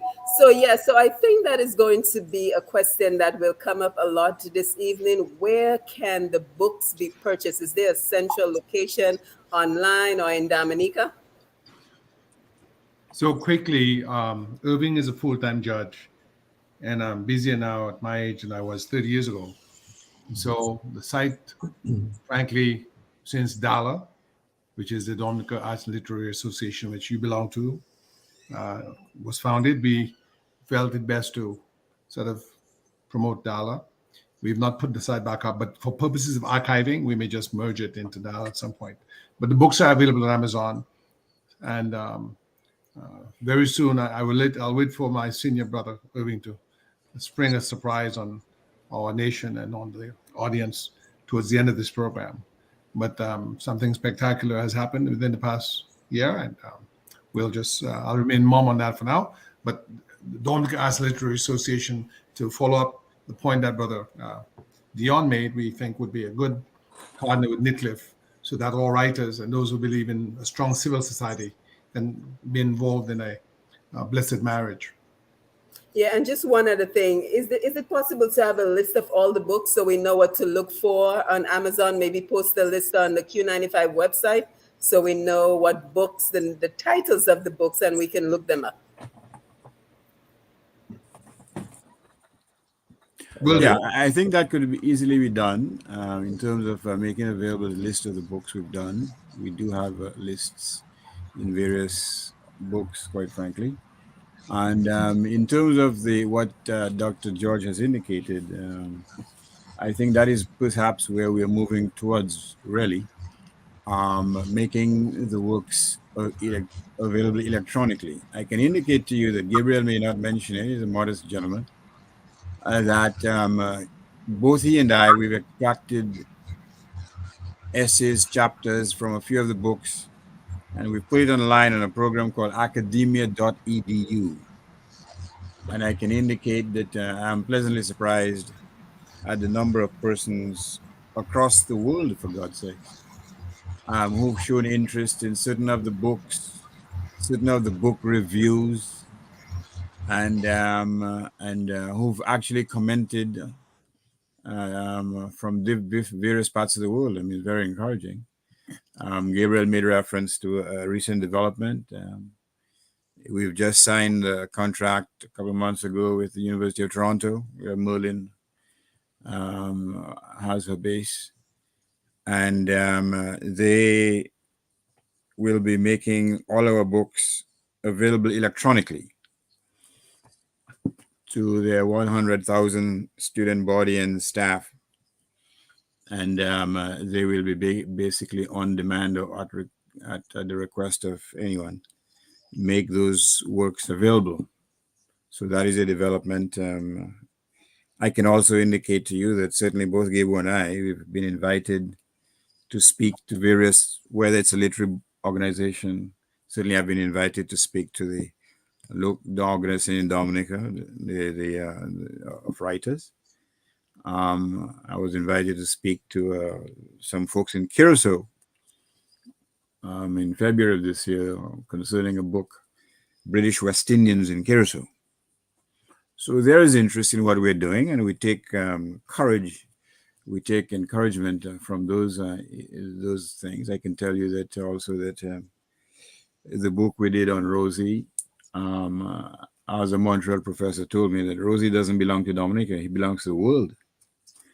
So in August or early September, I signed a contract where this Toronto company is going to republish Rosie and to have it translated into French to reach a much broader audience, a North American audience, in the States, in Canada, and so on, universities, bookshops, and so on, because we simply don't have the resources to market the books. I can indicate also that with respect to Rosie, there's a documentary company in the States who is going to do some interviews featuring Rosie in the 60s and 70s. And certainly we have an appointment for them to do some interviews sometime in August. I haven't really finalized it yet, and so on. So there have been developments which are encouraging.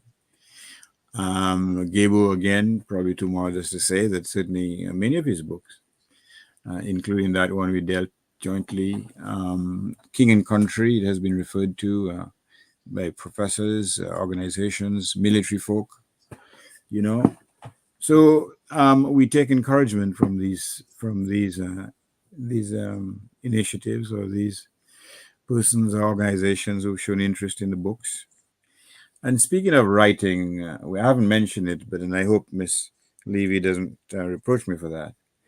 Her husband is Alfred Levy, one of the first local Dominican principals of the Dominica Grammar School in the early 70s. He's a writer of short stories and poems. In fact, in a Dominican magazine called Dawnlit, Dawnlit, in the early 60s, he was one of the contributors to that magazine, which is one of the precursors to the development of an indigenous literature in Dominica. Again, I take liberty by indicating that Mr. Levy has some health issues.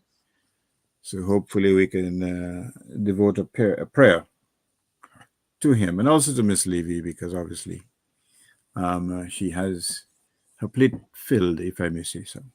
So let's not forget those who moved on. Let's not forget those like Dr. K. Polidor, who was also a teacher at the Sixth Form College, who also wrote a number of booklets of poems. These are folk who've all made a contribution. And we have to ask ourselves as a society, what do we really value? The written word or lucre, as in the god of mammon, the god of money? Because persons like Mrs. Levy should not, again, using the analogy of Gray's poem, should not waste their sweetness on the desert air.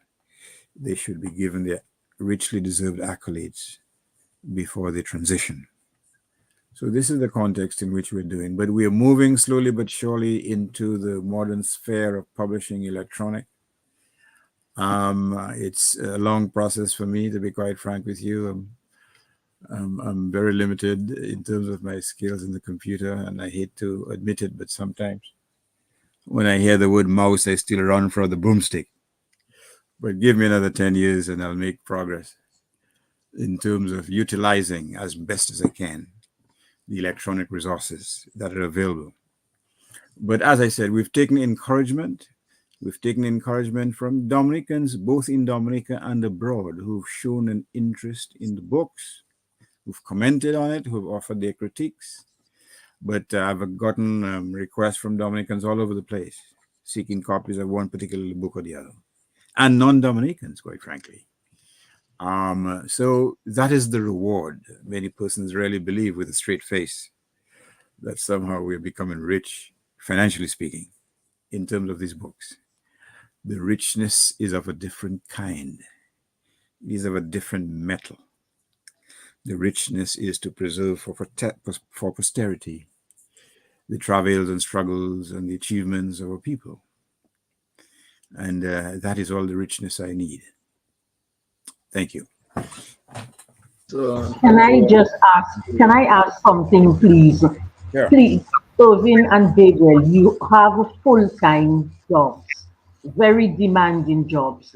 Where do you find the extra time? I think the good Lord, the universe, has been very kind to you by giving you perhaps more than a 24-hour day. I'm trying to think of the first part of that line. But they, while their companions slept, Slept. went toiling upwards in the night. And that's Thoreau. So, The heights by which great men met and and attained was not did achieved not by attain silent by Silent flight, flight. sudden flight, but but they, they, while their while their companions companions slept, slept, kept toiling upwards through the night. Do you know that was my graduation? I got a card from a friend at graduation, and that inscription was by Thoreau. Thoreau was on there. And Irving, you want to go ahead and take a stab at that first now? Yeah, well, let me indicate to Mrs. Levy that as I develop more creaks and groans, I am fiercely aware of the limited tenure that we've been given. I'm very much aware of the uncertainty of life. The fact that today that you may be in perfect health and tomorrow you may get some news that shatters your world, so to speak. I am also animated and activated and encouraged by what Martin Luther King famously said when he talked about the fierce urgency of now. And it's basically a nice amplification of a saying that we grew up with: you never put to tomorrow what you can do today. I'm also motivated, and Gabriel can speak for himself probably more eloquently than I, that it's not everyone can be a critic. But as the magistrate Ozzy Lewis would say on his programs, has said that quite frankly, some folks, when they understand how difficult it is to write a letter of one page, then it comes to them how difficult it is to devote months and months writing a book, getting it done, getting it proofread, sometimes not very perfectly, just getting it. And after you've done all that thing, marshalling the resources to bring it to the finish line. But in a sense, we are privileged. We are privileged because we've been placed in a certain position where we have a little of the mental wherewithal, a little of the financial wherewithal, and with little of the commitment to the preservation of this most important aspect of our existence, to reduce our experiences and to writing. And so it is not a question to me of where do you get time. It is a question of what are you doing with the time that you have? That's the fundamental question, Mrs. Levy. What are you doing with the time? And when I speak to young folks, I tell them, are you able to account for every single day in terms of the goals that you have set? You should be able to say on every single day, or virtually everything, that I have taken this important step to prosecute my goals. Because we were nurtured on the belief, and Mrs. Levy, you know much better than I, there are certain things which never come back. The wasted opportunity, the spoken word. So for me, it is a relentless pursuit of pushing the envelope, because I feel that my time draweth nigh, and I don't know when the bell will toll. The only thing I will know is that it tolls for thee. So that is my response to your very fundamental and important question. I want to say something quickly, and that is to say that all that we have done, Mrs. Levy, as our teacher, in fact, we're all your children this evening, so we played a trick on you. You thought you were coming here to talk about Casse Press and saluting Casse Press. We're here to salute you. We're here to salute you and to say, job well done, mission accomplished. Miss Levy, all that we have been able to do, been inspired by an imperishable faith and indomitable love. A love for our island, our love for our parents and our teachers who taught us, and our love for the opportunity of those who went before us, who slaved and toiled and worked hard and long who sent us to school, you see, so that we could not forget from whence we came, you see. And so we felt we had a deep-seated duty. We're not engaged in some idle journey of Gnosticism and self-aggrandizement, but we felt within the recesses of the Rosa Public Library's research room, little room, no more than maybe 20 by 20, that much, resided some of the greatest works of literature.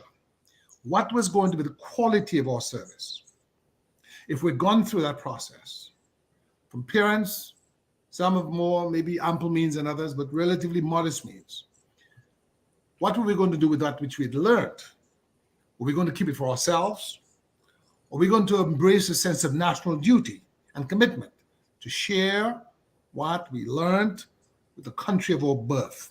You see, it's not enough to be in an anti-colonial struggle and to talk about the colonialists and what they did and what they did not do, when we have been, by effort of our parents and our teachers, been able to acquire a modicum of knowledge and then to sit on it as if, like some mother hen, it will lay a chicken or so, or chicks will break out of those shells and arise. No. We saw the importance of self-respect, of love of self and of country, to show that we were people who were also worthy and also capable. And I will conclude by saying, if we can consider the amount of resources, the amount of money that's been misspent. Look, I like a good song. I like to chip behind the carnival band. I like the song of the drum. It's in our blood. But we have to also, when we have the carnival on the side, we have what they call in the vernacular the SEWO, to understand the importance of study and learned effort. And writing is at the core of that. The researcher in chemistry, in biology, in physics, in literature, in history, the archivists, none of them can do much if they have not mastered the art of the written word. And all great civilizations reside in superior craftsmanship of the written word, or crafting of the written word. That is what has inspired us with what Irving calls the fierce urgency of now. And Longfellow will say this, or said this in the Psalmist. And if I can just ask Brother G to give me a second. It says, A Psalm of Life. And I ask all those who are within reach of our voices, is by Henry Wadsworth Longfellow. Tell me not in mournful numbers, life is but an empty dream, for the soul is dead that slumbers, and things are not what they seem. Life is real, life is earnest, and the grave is not its goal. Dust thou art, to thus returnest, was not spoken of the soul. And he talks about to be up and doing, and the lives of great men remind us, and all of those things. And so it's by that relentless pursuit of being up and doing for the benefit of our community, our country, and our own self-respect that we've been imbued with that energy of a kind that sometimes seem unbelievable in calmer moments. Thank you. And thank you, Gable. Yes, indeed. Mr. G, if I can just jump in there very quickly, as I say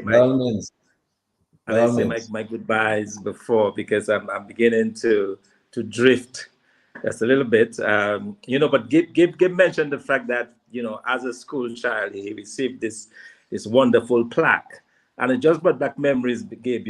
I also received the gift as a high school graduate in SMA, as the best business student, and I received this wonderful gift, well packaged. It was a pink bath towel from J.R. Stuyvesant Company Limited. But I'm sure you appreciate it. Well, thankfully, I have 6 sisters, so I was able to give it away. But I remember Jehoshaphat from that, from back then, So, but yeah, but more seriously, it has been a phenomenal evening. And I must say, I'm just, one of my biggest regrets though is that I never really studied the Shakespeare as it should. But every time I hear somebody quote Shakespeare, like I heard Dr. Matthew just do a couple of minutes ago, I say, boy, I should know these things. It sounds, just the spoken word, it's so powerful. And we really like to encourage our children, the young generation in Dominica to take to the books, to read. I remember as a kid, I would go to the library to borrow books, and when they were overdue, I would have to go and sell some bottles by ACS to pay the overdue charges.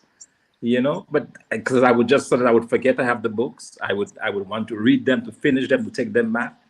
But that service that the library contributed to all of us, and it seems that there is a common theme in those of us who succeeded academically: the love for reading, that desire to want to read, to explore the world beyond our own environment. And we want to encourage the Dominican youth, to spend more time, a little less time on the gadgets, a little less time on TikTok and these other fancy, sites, and just read, read stuff by Dominican authors, read the Shakespeares, read the Ivanhoes, read the literature, just read as much as you can read, if that is the message. And I'm sure that's the message of Casse Press to the Dominican public. Just read. And I hope that, we can, and I hope, as part of Casse Press and just building that legacy, it would be good to have like a book day in Dominica, where we just devote a particular day just for reading, and encourage everybody to grab a book and read a few chapters in that day, make it a national pastime, because I believe that the more people read, the more they become wise. Yes, Thank you. and it helps you to reflect. Somebody, Gabriel, who quoted from Grace Elegy in the Country Churchyard. That stanza.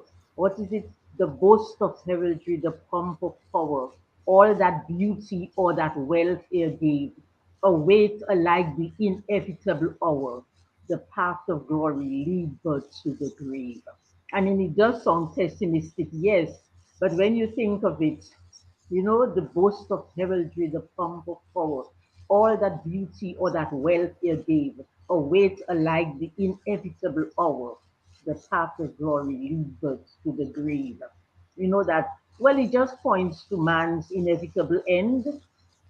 It still does not mean that we have to give up, because it was the great poet Alexander Pope who said, his essay on man, hope springs eternal in the human breast. So we still have to hope, we have to continue acting, we have to continue living, we have to continue being grateful. And as Irvin and Gabriel said, using every moment we have, because we really do not know how much time we have.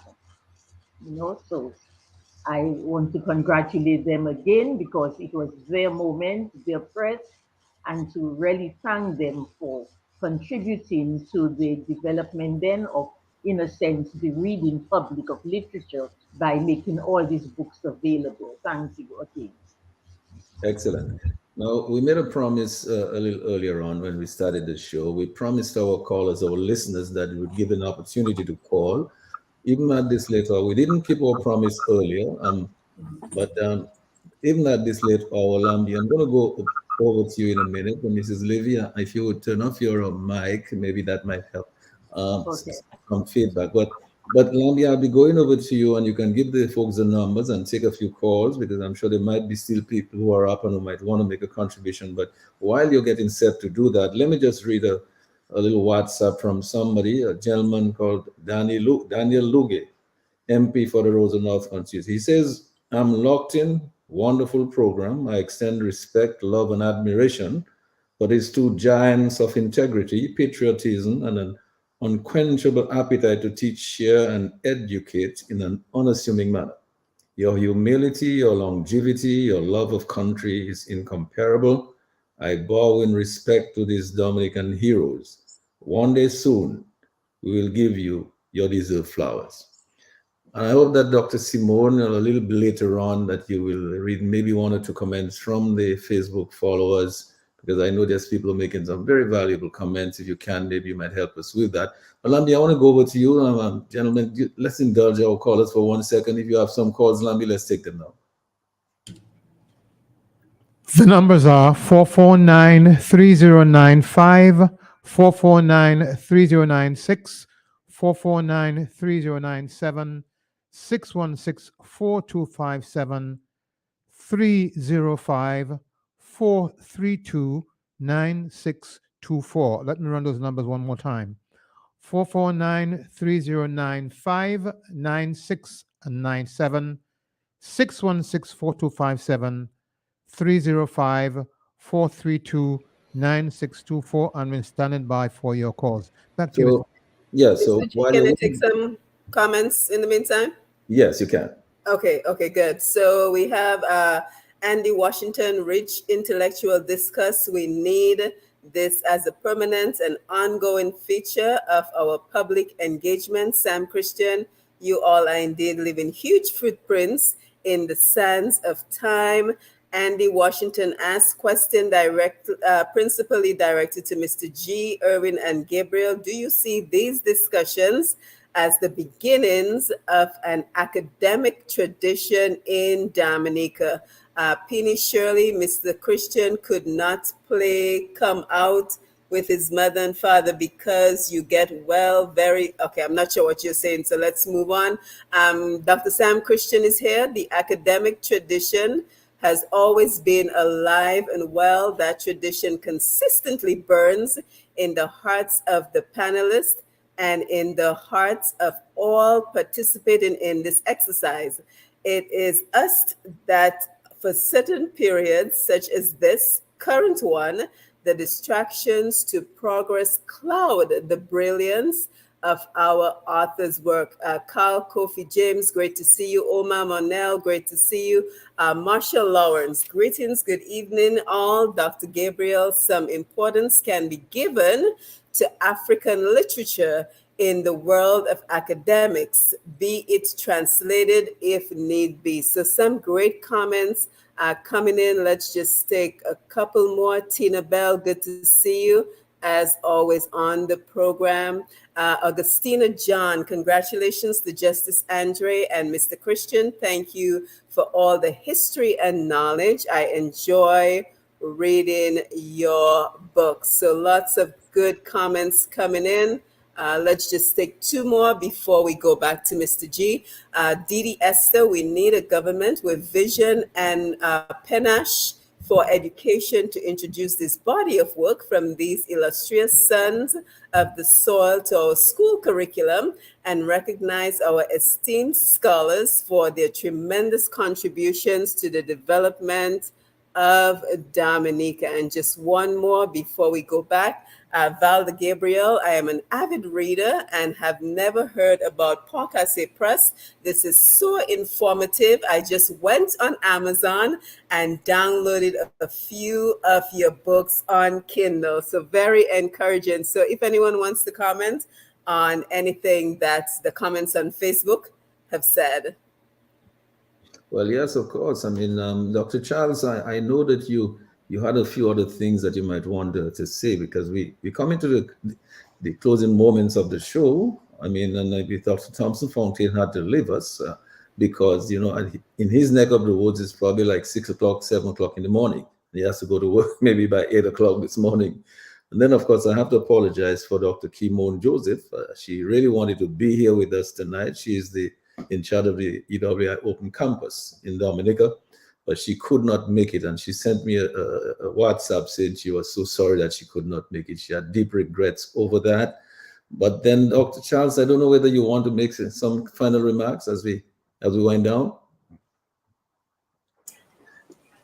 Sure. I just wanted to, again, of course, congratulate Dr. Andre and Dr. Christian for bringing us this wonderful gem, right, that we can call our own, and to have it, to pass on this torch, right, that generations of Dominicans can hold on to, and then pass on to to other generations.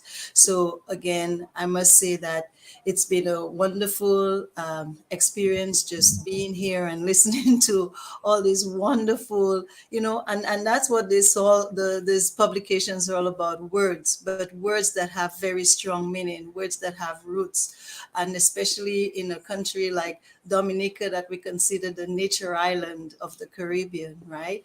And all the like, everything about Dominica is just so well, I guess, represented in the various publications from Casse Press, beginning from again, In Search of Eden, in Voices, Distant Voices, The Island Within by Dr. Andre. In fact, as Dr. George indicated, I have like a substantial collection of the books from Casse Press, and I guess I'm fortunate in the sense that I know Dr. Andre quite well, and so I've always informed of when the new publications are coming out. And I really truly wanted to talk about, like, every time a new publication comes out, it just gets increasingly better. I remember when I heard about the publication, the book Ruzi, Fearless Fighter for Freedom. During the pandemic, I had to drive to get my copy of it wherever I could find it. And actually, it's a pretty thick book. And at first I'm like, ooh, like, how quickly can I get through it? And then it was unput downable, if that's, from the time I started reading, I couldn't close the book, right? And there's so much, I had heard little bits and pieces about the life of and the legacy of Ruzi before, his involvement in the fire in Montreal and little things like that, his untimely death. But this biography was so inspiring. And in fact, when I talk about connectedness, the connection that I could make to his work, and especially in the chapter entitled "The Red," right? The what was it? About his interactions and his involvement with the Indigenous people of Canada. I was like totally blown away by that.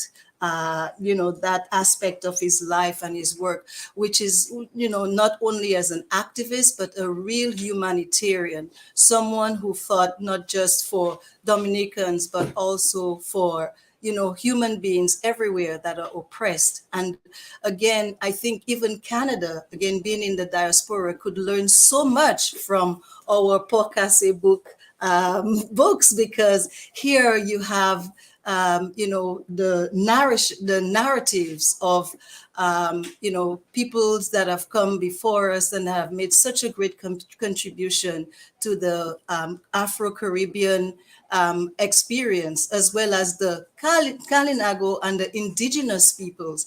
And I think even here in Canada, we have so much to learn from what is being done, or what has been done in Dominica, to foster relationships and to, and the culture and history, and there's so many things that, and I must say that, and I know that I think Dr. George mentioned the title of the books. That's one thing, no matter what happens, that Casse Press has been paying such great attention to the title of the books. It's like, as we say in French, une appellation. It calls you to look within and, to read and to really discover. And this is truly amazing. And I really commend you for all this, what you've brought to us, and what we in turn can pass on to further generations. And yeah, basically, thank you.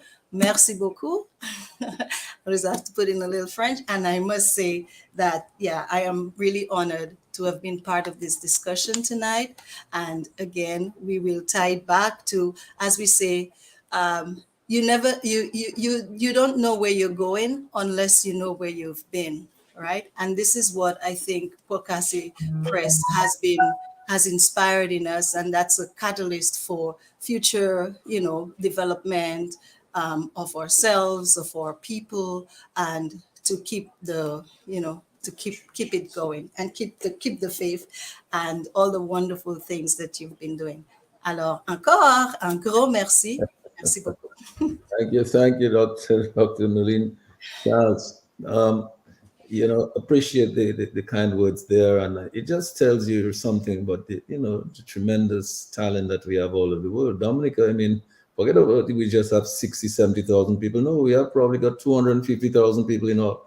They're all over the place, and some of them are very illustrious people, accomplish a great deal. We need to pull those resources together. Look at what Dominica could be if we harness all those resources and we can work together with one voice, represent Dominica in the space out there. You see everything through the eyes of Dominica. But I just wanted to go over quickly to Dr. Simone Matthew to give your closing remarks. Yes, thank you, Mr. G. Again, it was an honor being here. Again, congratulations to Casse Press. And I would encourage Gabriel and Dr. Andre to check out the comments on Facebook, because there's some wonderful suggestions and comments that you will certainly want to look at. Carol Josie, for example, says, wonderful program. What a pleasure listening to our educators. Dr. Sam Christian says, Dominican writers must translate some of their work into a kind of TED Talk format. This will help channel readers into the written word. So I want to thank the Facebook audience for all their great suggestions. Shari Bryan says, Tin on a Roof and Death by Fire, my favorites straight out of Casse Press. So again, we want to thank everyone who joined us this evening. Congratulations to Casse Press. And with regards to the comment Dr. Fontaine made earlier about our children need to do more reading, what I would like to say on that very quickly is sometimes, we have to take a look at ourselves. Because many times we say to our children, you need to read more, but our children live what they learn and they learn what they live. So if we as their parents are not reading, but we're saying to them, you go read it, what do you think is going to happen? So we have to be the example, the same way Dr. Charles enjoyed reading from Mrs. Dorothy Levy's example. And I learned to enjoy reading from watching my mother read. So my mother was an incredibly hardworking woman. She still is. But on Sunday, she would always devote time to reading. And from her example, not only did I learn to enjoy reading, but I also learned to enjoy learning. So I think many times when we make these observations about our young people, we have to look at ourselves and say to ourselves, well, am I setting the example of what I want my child to be? So am I setting the example of wanting my child to be a reader by myself doing a lot of reading? So I just wanted to end with that. But again, congratulations to Casse Press. I look forward to being a part of the next 20, 30, 40 years of Casse Press. And let's see where we can go with this thing. So again, good night to everyone. And it was great being a part of this panel. And thank you so much, Dr. Simone Matthew. Before I go over to Dr. George, I have a quick audio clip there from Dr. Sam Christian that he was trying to get through. He didn't. But I'm going to see if I can just run it off my phone there, right into my mic. Let's see if you'll hear it. Let's try that. Thank you, Mr. G, for this wonderful program. I just would like to add my voice, Dr. Sam here, Gabe's brother, to the kudos for Casse Press by being head and shoulders above the rest. I think in terms of Caribbean literature, they have really been prolific, and I have been privileged to have a front row VIP seat in this whole process from start to finish, because I've been privileged to look at some of the manuscripts and to throw in an idea or two. But the most important thing is, the fact that both gentlemen are enormously busy in their day jobs, so to speak. I had the privilege of going up to Canada for the investiture of Judge Andre. Whenever he comes to the Washington, D.C. area or to Dominica, and we're in the area, we always meet. And of course, Gabriel, my brother, we are as close can be. And so, it's the amount of work that they have been able to do on the side, the amount of time and energy spent is really what is remarkable. It takes tremendous amount of discipline. And I would just like to encourage the young writers to lock down and to do what you have to do to get this product out. You've got books in your heart and books in your mind that needs to be published so you can bless others. And one of the other things that we need to do as Dr. Simone is doing, to use the media where we can reach out and engage younger people to channel them into the written word. We have to make the record for future generations so that our history is written by us. And so it's a very proud moment for all of us. And for those of us who have not been published or are not near as published as Casse Press, Dr. Irvin Andre, and Gabriel Christian, let us be inspired to do that and to join that merry company. Kudos to you. Keep up the good work. God bless you. And thank you, Dr. Sam. Another tremendous son of the soil. I mean, what do you expect? Look who is. These Christians are no joke. I mean, I had the privilege to have met online Avenel Christian, Pastor Avenel Christian. We had a show on Q95 yesterday. It was tremendous.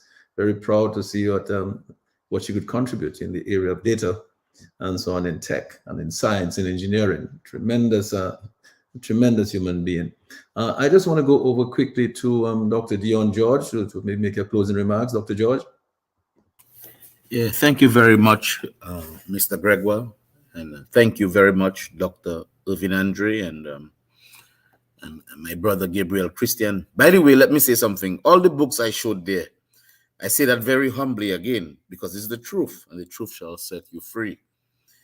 Gabriel gave me these books. I never bought one. And so when I published my first book, well, my second book, which I appreciate, it's my dissertation, I try to send one to him. But Gabriel sent me a picture immediately and says, look at this. He bought one immediately. So before I could even send one for him, he had bought it already. And that shows the kind of support that he's willing to give and how he's willing to nurture. And I will say also that he came and visited me and helped me to put things together, shape my ideas, etc. And so a lot of thanks to him for that as well. I will also say Brother Thompson Fontaine. He too came and helped me. And I'm so thankful. And so I see this panel tonight, almost Mr. Gregoire, as a family. Because somebody just texted me on my phone and said, when I was telling thanks to Mrs. Levy, they said I became emotional. But of course, maybe I did, because I was 17 years old from Salisbury, applying to the convent high school where there were other women who graduated from convent, who I saw them waiting for their interview. And then Mrs. Levy told me, Mr. George, I couldn't believe it.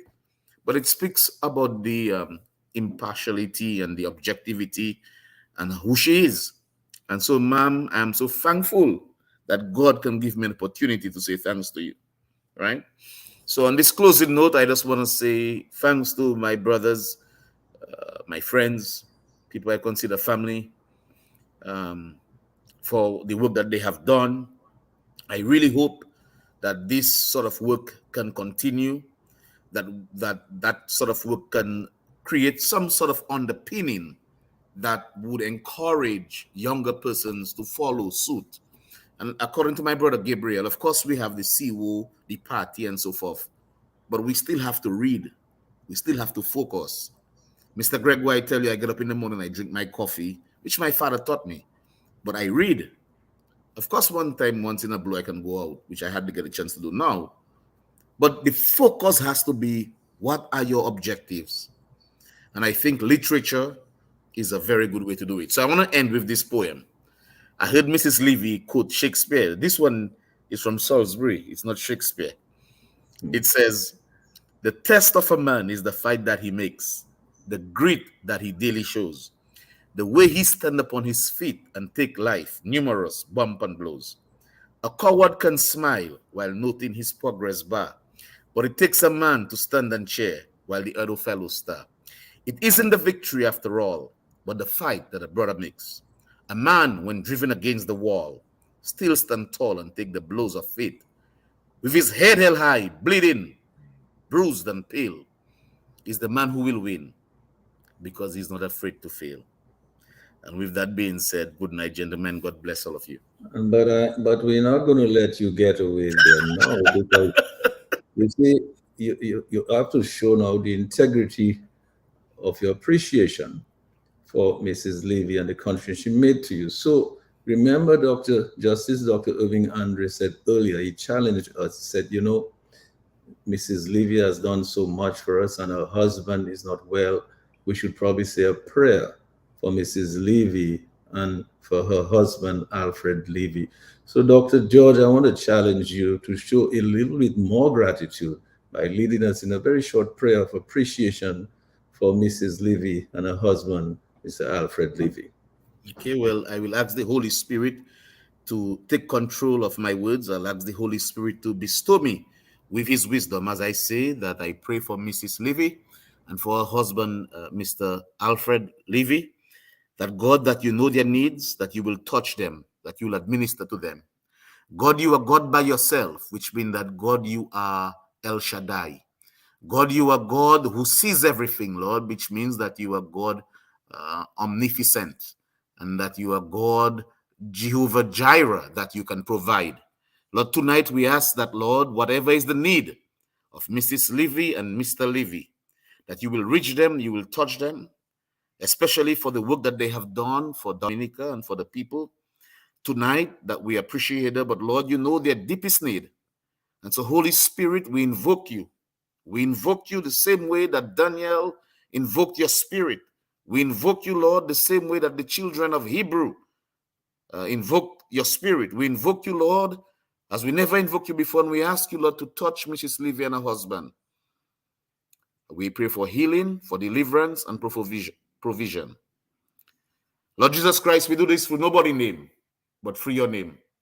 We ask this through the Father God, in union with the Holy Spirit, for Jesus Christ, three persons in one God, forever and ever. Amen. And amen. And thank you so much, Brother Dion George. And Mrs. Levy, as I go to you for your closing remarks, I hope you will also convey our appreciation and our greetings to Mr. Alfred Levy. Let me go over to you now to make your closing remarks. Okay, thank you so very much. I feel touched by everything that has transpired here this evening. I want to again state my appreciation for all what has been done, but we really are here. I want to go back to the fact that we want to congratulate Irvin and Gabriel on their tremendous work, their tremendous energy. The energy seems really unbounded, boundless. I don't know how many hours they have in a day, but they really are an inspiration to the rest of us. They are using their time wisely. And I hope that the generations to come will make good use of what they have done, will not let their efforts be wasted, because they have set for us the people who are, in a sense, leaders of our country, people who have done well, who have really benefited from everything that Dominica has to offer. So I just want to thank them again. I want to pray that they continue in their work, that God will give them many more years, give them continued energy, and give them the will, the determination. Even if, because I think somebody at one point mentioned, even if they may encounter obstacles along the way in one form or another, I I hope that they have the determination, the will to continue. So thank you again for all you've done. God bless all of you. And my students who are here also, thank you so much for your presence here, for sharing. Thank you. And thank you so much, Mrs. Levy, not only for your words, but for your presence here this evening.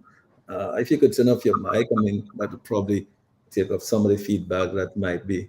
So please turn off your mic. Now, I just want to say, as you expressed, for on behalf of Irving Andre and Gabriel Christian, their tenacity, the strength. But do you know that, Mrs. Levy, we all know that behind every man there is a very strong woman. And maybe their wives are the persons who are giving them that strength. So a day will have 24 hours, but the wives convert that into 48 hours. And so I want to go over to Gabriel Christian. Maybe he'll tell us whether it's the wife that has been holding him up so strong and causing him to be able to contribute so profoundly as he's been doing for us for 30 years. Gabriel, let me go over to you for your closing remarks. Thank you very much, Mr. G. And I just want to say this has been a love fest. Irvin and I believe, owe a great debt of gratitude to Q95, our parents, obviously, our teachers like the indomitable Miss Levy, always well put together, very good-looking woman, very respectful of us, very nurturing of us. In fact, I found Miss Levy during COVID. It's going through my papers. I found a 1978 sixth form college report. Well, he said Gabriel needs to read his books in more detail. So you were stern and you were focused on getting the best from us. You were not satisfied to simply coddle us, but you wanted us to understand and respect that if you wanted success in life, it was not going to be given to us. We had to earn it. So thank you again. And we'll never forget all you've done for us.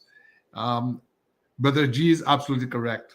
I try to say it in a sort of tongue-in-cheek way when I said when Irving would be calling for my sections on the first book that Dr. Charles was so kind, it brought a gleam to my eye when I saw her raise the first copy of first work, In Search of Eden 1, because there's In Search of Eden 2 that Dr. Fountain did the introduction for. When Irving would call, I tell Joan, take the call. Because without my wife, and I think Irving will say the same about his wife, Casse, they've been the indispensable allies without which the enabling environment would not have existed for us to be so productive, because someone has to tend to the affairs of taking care of business while we toiled. At least they knew where we were. They knew we were not in some club somewhere or someplace further afield. They knew we were in the basement or cloistered in some little office cubbyhole, plinking away or writing away or doing the relevant research and so on. And they could see the finished product. The gratitude was made manifest in the finished product. I remember when we went to Fredericksburg, Virginia, for the first copy of In Search of Eden, the same one that Dr. Charles so proudly showed off. I mean, it was like we'd struck gold. And I'll stop at that point because I want Irving to give his own salute to his beloved wife or sister Kathy Andre, who has been there all through. But my wife Joan certainly has, she and the children, once they got to high school and so on, they pitched in. It's been a family affair to review and so on, to catch little things and make suggestions, as Brother Sam said, and Brother Sam and Sister Esther and the kids, Samora McCona, they've all written, they've all participated. And I remember one year when we came back home at the public library to donate books to the library where we had studied as children, Ma Levy was there with us as well. And as she was later on when I did the second or third edition of Casse Press. So she not only was with us at sixth form, but she continued to provide that moral support and that guidance and that emotional underpinning without which our success would not have been possible. So our success really is not a success for ourselves. It's a collective success. It's a community success. It's Dominica's success, because whatever Irving and I have done, we've done it not for ourselves, but for our beloved Dominica. Thank you, Irving. Thank you, George. Thank you, Brother George. Thank you, Sister Charles and Malivi and Matthew and Brother Thompson. Of course, Mr. G and Brother Lambie at Master Control. And thank you so much, Gabriel, not just for those words, but for all you've done over the past 30 years and you continue to do. But let me say for a fact, I know that Irvin cannot cook. So all the hours he's spending reading and writing, and somebody has to feed him. And so he had to rely on Kathy. So Irvin, I'll give you the opportunity to give all the praise to Kathy for all of your accomplishments. No man is an island, quite frankly. In terms of my prowess in the kitchen, I still hold the distinction of probably being the only cook who can make Johnny cakes without using flour. Oh. So I don't take a backseat to anyone. But you're absolutely correct. We may fool ourselves into believing that whatever we achieve is through our prodigious efforts and that of no one else. I certainly represent a negation of that idea. I've been assisted throughout, quite frankly, in terms of getting the manuscripts done, in terms of getting folks to review, in terms of putting together certain aspects of the book. And I was thinking that it would be remiss of me not to express special thanks to other persons in Dominica, quite frankly, who assisted us. I speak, for example, of Jay's Bookstore, who sold the books without any difficulty and any hesitation whatsoever. I speak of the University of the West Indies, Dr. Kimon Joseph, who has made the University Center available whenever I requested to do a book launching or whenever I requested use of the facility to extend some modest bursaries to Dominican students. I obviously say thank you to the past or deceased or the late proprietors of Frontline Bookstore. I obviously have to thank the readers who've taken time off to purchase the books and to read them. I have to say thank you to all those who dwelleth in the sacred place of the Most High God. And I should say a special thank you again to Mrs. Levy. And I probably should extend an invitation to all those who've been touched by her caring words, by her education, by her work in the classroom. I can speak of that personally and eloquently because when we did English literature, we did it in an old gymnasium at the present University Center. We were seduced by the songs of the cows.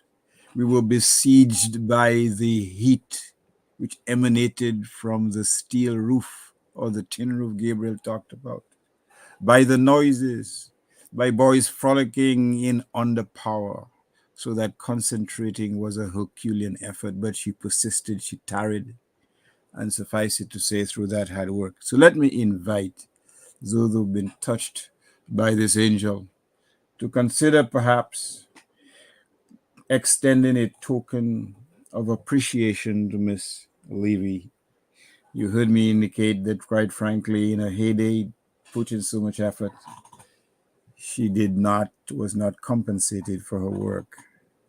We live in a time when compensated for non-working is is very widespread. I'll just leave it at that.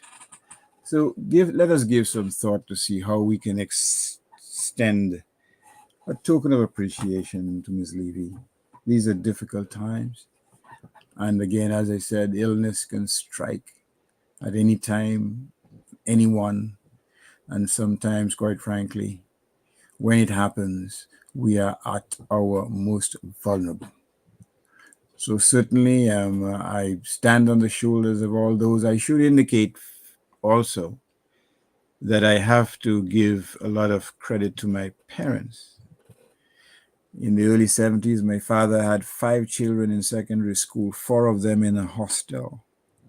And that was a time when many Dominican parents, probably as many as 80% of them, did not have the financial means to send their children to secondary school. And it is because of his commitment to higher education that he made the effort and the sacrifice to do precisely that. And I remembered him because he had, coming from Curacao, over 500 books. Some of them were visited on a daily basis by a humble creature called what's the name of it again?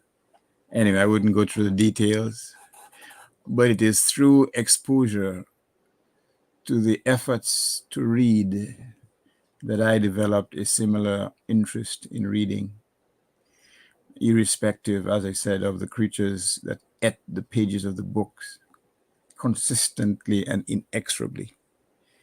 So I am no island. Whatever achievements I've done, I have enjoyed it is because of the prodigious efforts of parents, family, teachers, colleagues such as Gabriel Christian, and the realization that if not you, then who? So, in summary and in conclusion, Mr. G, I thank you for hosting this event.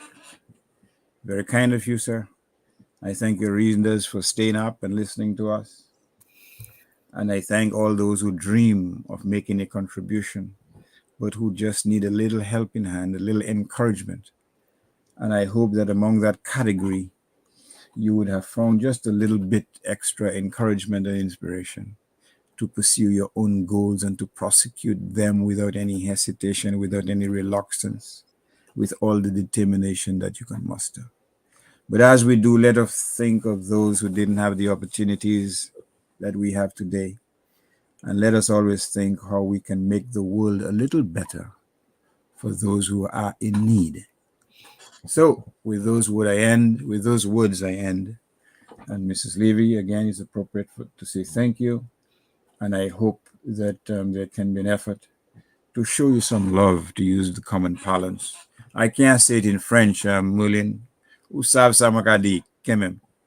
So with those words, I say thank you and good evening. And thank you so much, Dr. Irving, Andrew, and Gabriel Christian, for all you've done and that you continue to do. I agree with you 100% that those of us who can, let's make a little effort and we'll try to initiate something to put a token together for Mrs. Levy and for Mr. Levy. I think it's a fantastic idea and it's some way of giving back. And I think we should all just jump on board and try to make it happen in whatever way we can. I think that would be a good token, a good thing to come out of this evening. Yes. Yes, Dr. George, yes. No, I just said yes, sorry. Just came out of my spirit, yes. Right. And thank you for the prayer for Mrs. Levy and for Mr. Levy. You know, our hearts go out to them always. I want to thank all of the folks who's been with us on Facebook and on YouTube. Many people are viewing us on YouTube as well. And so thank all of the persons who have been listening on the radio in all corners of the globe, in every nook and cranny, in every community in Dominica and the Caribbean. Thank you for staying up with us so late. Thank you, Dr. Thompson Fontaine, for remaining up at this ungodly hour, all the way out there in South Sudan. And he made the effort and he stayed with us. I'm sure he's probably getting ready to go to work right now. Yeah. Already, having not slept at all. But it's the kind of contributions that people make when they've been inspired by people like Mrs. Dorothy Levy and the people of Casse Press like Irvin Andre and Gabriel Christian. So I want to thank all of you who were with us on the panel tonight, Dr. George, Dr. Simone Matthew, Dr. Kimon, Joseph who could not make it here tonight, Lambi on the console and showing, giving us on the air, and Dr. Charles and Mrs. Levy. I just want to thank everybody for being here tonight, all of those you called, Dr. Christian, Sam Christian for your contribution, and Danny Luge for your text and so on, your WhatsApp. Appreciate it, everybody. And I just want to say to all my colleagues here tonight, thank you so much for being here, for all what you're doing, and to say a very pleasant good night to each and every one of you. Thanks a lot, and thank you very much, everybody. Thank you. Merci beaucoup. Merci. Well, very nice seeing you, Dr. Charles. Dr. Merlin Charles, alors, bonsoir. Bonsoir. Hello. We hope we can have you again. Yes. And we're happy that everyone kept the secret that this really was a tribute to Miss Levy, but we cannot talk about Yes. Hello. Okay. Excellent. Bonsoir.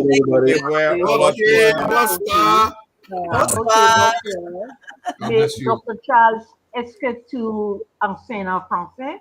Oui. J'enseigne le français ici pendant plusieurs années maintenant. Oui. Oui, au collège et à l'université. Oh bon, oui, merci. Alors, peut-être on pourra avoir une conversation en français bientôt. Oui. Ah, j'aime la langue et je profite toujours de l'occasion pour parler le français. Oh là là! On va parler tout vite. Tu parles très bien, d'ailleurs. Donc, à parler tout vite. Non, je vais ralentir lentement pour vous. Okay, folks. Yeah, Gabriel, Mrs. Gilving. Okay. We will see. We will talk. Yeah, take care. We'll talk All right. again. Sure. Good. Okay, au revoir. Bye. Okay, au revoir. Thank you, everybody. Okay.